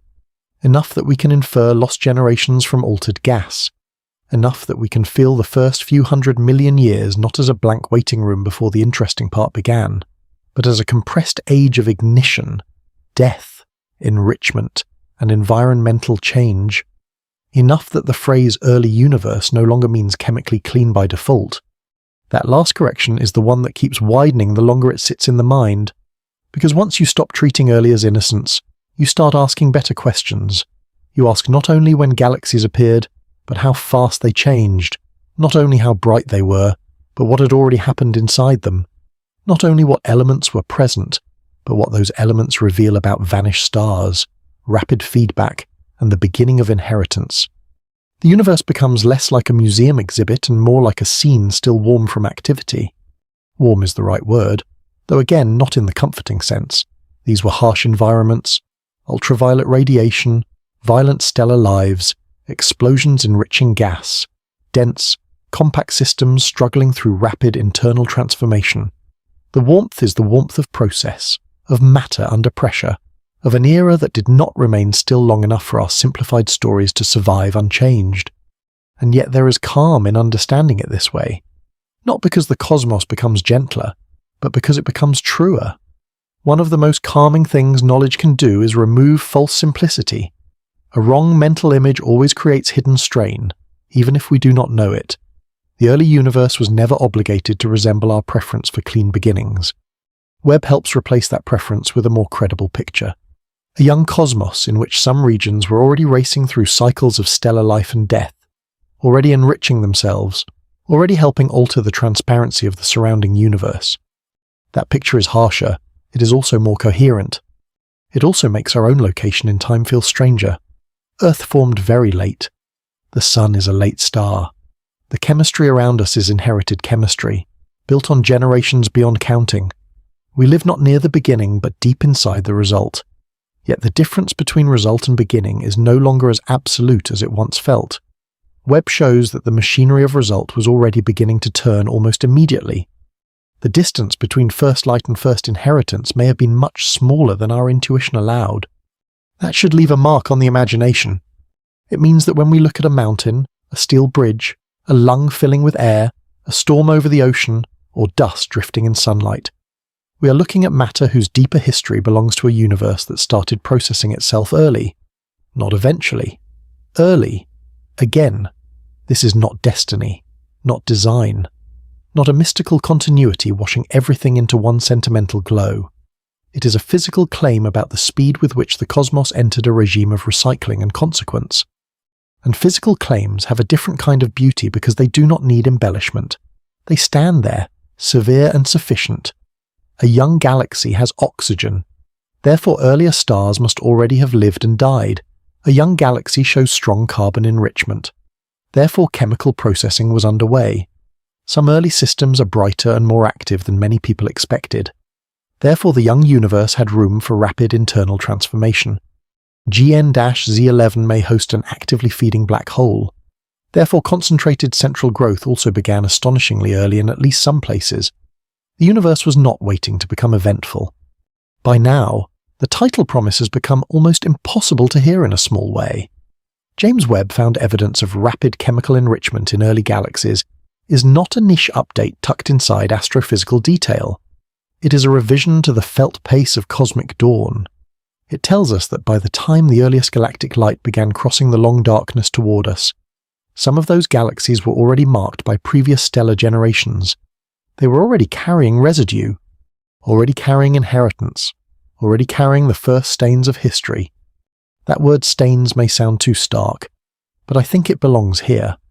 Not because enrichment is damage in any simple sense, but because a stain changes the meaning of a surface.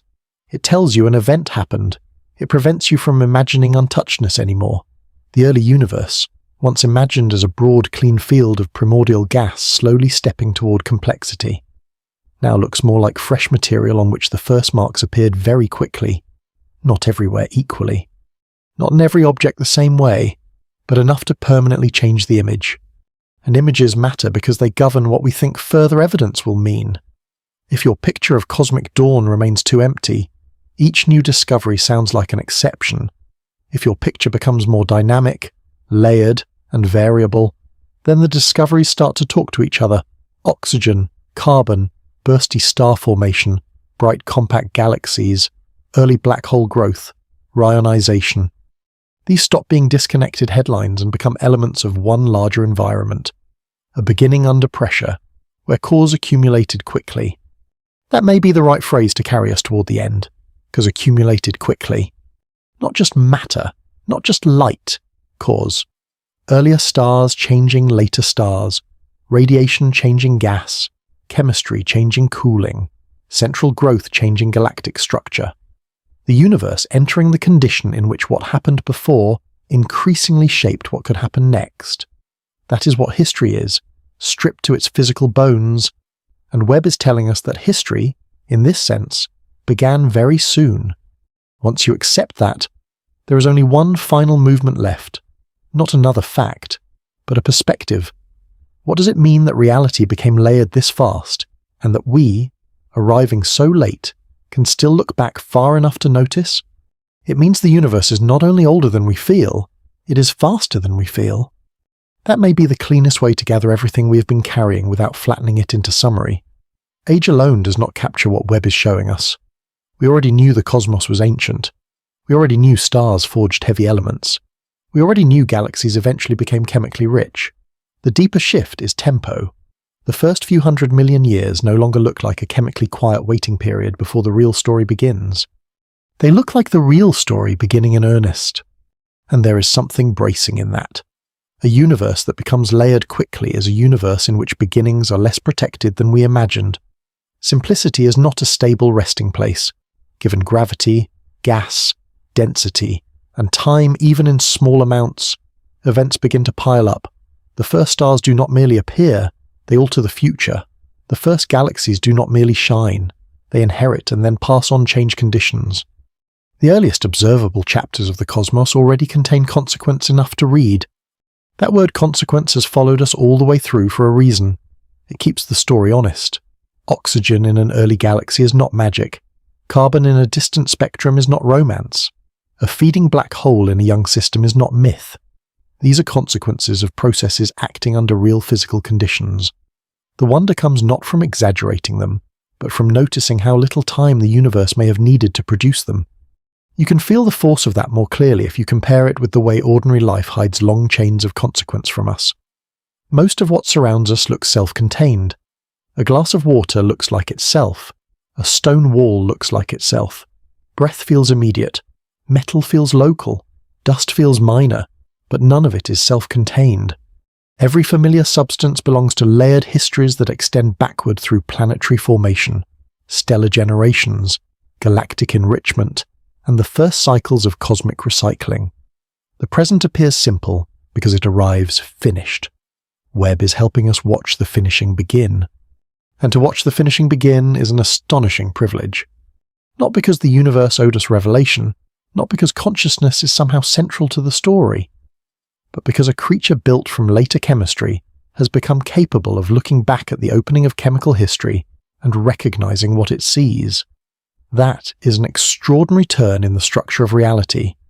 Matter that was once nearly primordial became stars. Stars forged heavier elements. Those elements entered later stars and planets.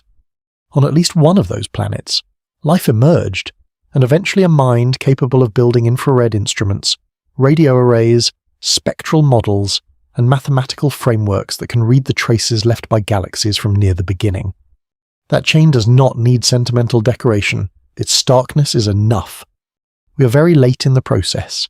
So late that the first stars are gone, the first galaxies transformed, the first episodes of enrichment ancient beyond any normal act of imagination, yet not too late to detect their consequences.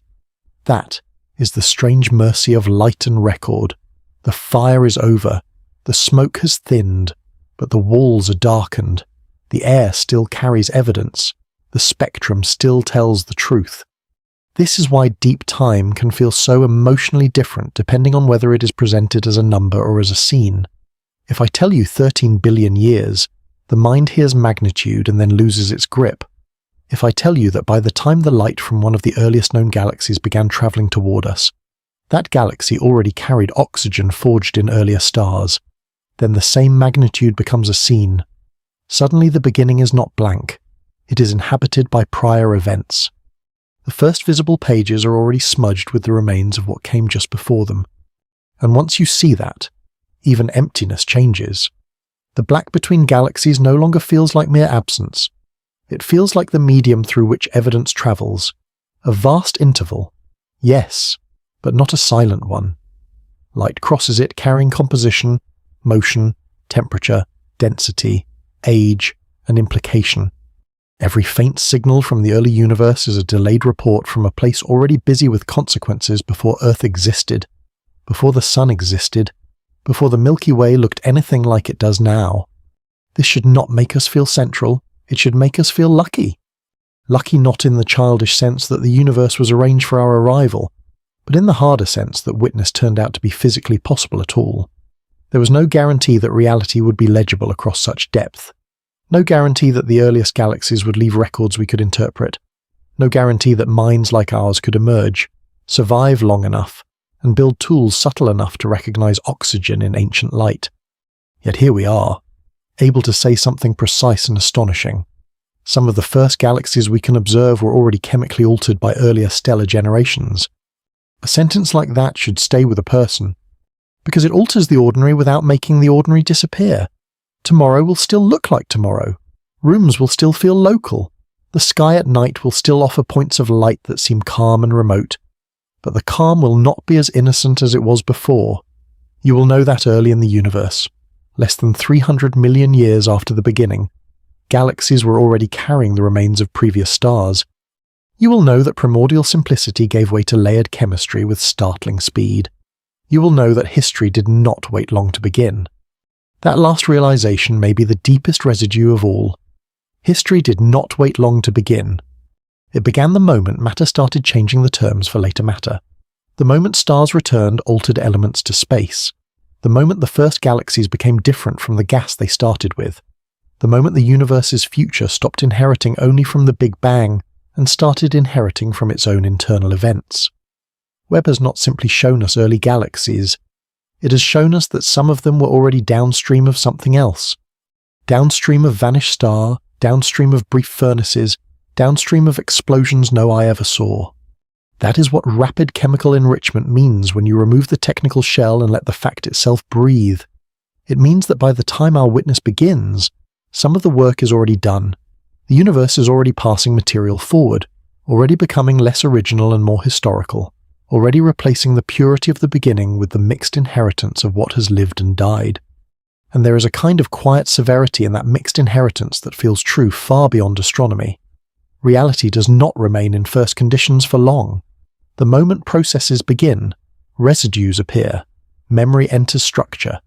The next thing is shaped by the last. We see this in cities, in ecosystems, in bodies, in civilizations. Webb is simply showing us that the cosmos itself entered that regime almost immediately. The universe was young, but the universe was not innocent. I think that may be the line that lingers after everything else settles. Not because innocence is a scientific category, it is not, but because it captures the emotional correction without distorting the evidence. Youth was real. Primordial simplicity was real. Yet in some of the first galaxies we can now study, stars had already lived and died. Gas had already been altered, and the opening conditions had already been revised by internal history. The beginning had already begun to disappear. That does not make the cosmos tragic. It makes it dynamic. It means reality was productive very early, and that the materials of later worlds began circulating almost at once. The oxygen of Earth, the carbon of life, the minerals of continents, the iron of cores and blood, all belong to a universe that did not take long to start manufacturing ancestry. So when Webb looks back toward cosmic dawn, it is not merely showing us distant lights at the edge of time, it is showing us the first evidence that the universe had already begun rewriting itself. The first galaxies were not only born into the dark, they were already changing what the dark could become, and that is why the discovery feels so much larger than a data point. It tells us that reality became layered, recycled, and consequential almost as soon as there was enough structure for consequence to exist, which means that when we look up into the night, we're not looking into a universe that slowly, reluctantly learned how to make complexity. We are looking into one that wasted very little time at all. That may be the final adjustment Webb makes to the mind before the ending even arrives. It takes away the lingering impression that complexity is some late luxury, something the universe only stumbled into after ages of rehearsal. The rehearsal was shorter than we thought. In some places, the opening itself was already full of heat, turnover, and consequence. You can feel that most strongly if you return one last time to the simplest image that launched this whole journey, a world that should still have looked chemically clean. That expectation is natural. A universe only a few 100 million years old sounds as though it ought to still be standing near the counter with unopened ingredients. And yet when Webb and other instruments read the light from certain early galaxies, they find the equivalent of scorched metal, steam in the air, and traces of smoke that should not be there unless something had already been cooking at speed. Oxygen, carbon, evidence that stars had already burned through short, intense lives and handed altered matter back to their surroundings. That is the emotional center of everything here, not merely distance, not merely old light, evidence that the young universe had already entered the age of aftermath. Aftermath is a remarkable word for such an early time, but that is precisely why it matters. It reminds us that we are not just looking toward beginnings, we are looking toward beginnings that had already started producing remains. There is a before hidden inside the earliest visible when we observe these galaxies, another generation folded inside the first chapter we can still read. That hidden before is what rapid chemical enrichment brings into view. And once you become aware of that hidden before, the whole sky changes character. The night no longer looks like a set of quiet lamps suspended in a calm black theatre. It begins to feel like the surviving surface of a long process of transformation. Every heavy element in every later system becomes part of a chain. Every star that forms from enriched gas belongs to a cosmos that had already moved beyond primordial simplicity. Every rocky planet, every mineral world, every atmosphere richer than pure hydrogen and helium, every later chemistry, every later possibility, depends on those early transitions from fresh matter into reused matter. Reused matter. There is something beautiful and unsentimental about that phrase. It avoids mythology. It avoids fake grandeur. It says only what is needed. The universe did not remain at the level of first ingredients. It began reworking itself, and some of the earliest galaxies Webb can show us were already made partly from the results of previous stellar labor. When you think about it that way, those galaxies become more than milestones in a telescope's reach. They become witnesses to the universe's first internal memory, not memory in a conscious sense, memory in structure, memory in composition, memory in the fact that the gas has changed and therefore the future has changed with it. A chemically enriched galaxy is a galaxy whose present no longer belongs solely to the beginning. It belongs to what the beginning has already done to itself. That is why this discovery feels so complete even while the science remains alive with open questions. We do not yet know every proportion, every pathway, every distribution across the early population of galaxies. We do not know exactly how typical the most dramatic objects are. We continue refining abundance estimates, star formation histories, feedback models, black hole growth scenarios, and the role of very metal-poor stellar populations. More data will arrive, interpretations will sharpen. Some claims will soften, others strengthen. That is the ordinary healthy life of frontier science. Yet the broader perception change is already secure enough to carry real weight.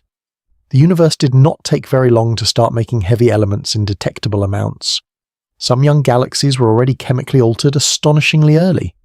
The first stars and their descendants did not merely light up the darkness. They began rewriting the chemical conditions of cosmic history almost at once. There is a calm kind of awe in that, because it gives us a universe that is both more severe and more intelligible than the one many of us grew up imagining. More severe, because the first few 100 million years were not an innocent drift toward later richness. They were already full of fast stellar lives, feedback, enrichment, and environmental change, more intelligible, because those processes leave traces we can actually read. The cosmos is not only immense, it is legible enough that late-arriving minds can reconstruct some of its earliest transitions from the residue. And residue may be the word that deserves to stay with us to the very end. So much of what matters in this story arrives not as direct spectacle, but as remainder. We do not usually see the first stars themselves standing cleanly isolated for us. We see what their lives did. We do not witness the first explosions live across the sky like a performance staged for human astonishment. We inherit the altered chemistry. We infer the vanished from the marks they left behind. That is how the universe speaks across deep time, not always by preserving the event, but by preserving the consequence. The strange thing is that this makes the cosmos feel both older and nearer. Older, because every familiar atom begins to carry more hidden prehistory than daily life suggests. Nearer, because the mechanisms stop feeling purely abstract. Fire makes ash. Pressure changes matter. Bright stars die and alter their surroundings. Gas inherits. The next generation forms under new terms. These are not mystical ideas. They are processes, repeated upward to scales so vast they almost vanish unless we anchor them in images the body can understand. A room with smoke in it, a fresh wall already stained, a field of new snow crossed by the first dark tracks, a city block not yet old, but already scarred by use, a beginning with fingerprints on it. That last image may be the one that belongs most closely to Webb's discovery. The first galaxies we can study should have felt almost untouched if our gentler intuitions were enough. Instead, some already carry fingerprints, not of observers, not of intention, of process, of stars that came before, worked quickly, died early, and changed the gas that later light would have to pass through. Those fingerprints are faint, but they are enough.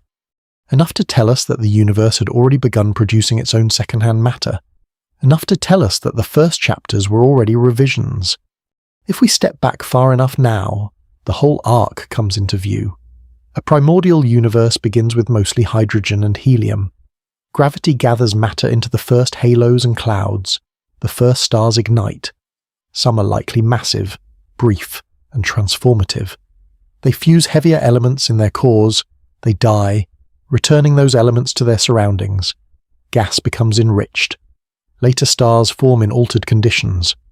Young galaxies shine, push radiation into surrounding space, help clear the cosmic fog, perhaps feed black holes, and begin to carry histories of their own. Then, more than 13 billion years later, on a small rocky world built from much later generations of that same recycled material, a species looks back and notices that the universe was already passing things forward. That phrase has a tenderness to it without becoming sentimental. Passing things forward is what inheritance is. It is what chemistry becomes once history enters it. The first galaxies were already doing that. They were already carrying forward the outputs of previous stars. They were already becoming ancestors to futures that did not yet exist. In that sense, the young universe was not simply a place where things began. It was a place where succession began. And succession is what makes the ending of this story feel so full. We are not outside the chain looking in. We are very late within it. The oxygen we know, the carbon we depend on, the rocky matter we walk on, all belong to a cosmos that started this passing forward process astonishingly early. Webb did not invent that truth. It illuminated it. It found the first visible traces of a universe that had already stopped being chemically new. So perhaps the most lasting realization is not just that the early universe was stranger than we thought, though it was. Not just that the first galaxies could enrich themselves rapidly, though they could. It is that reality seems to have wasted very little time turning beginnings into inheritance. And once that becomes clear, the ordinary world around us acquires a hidden depth it never quite loses again. The room you're in right now probably feels complete enough to hide its own history.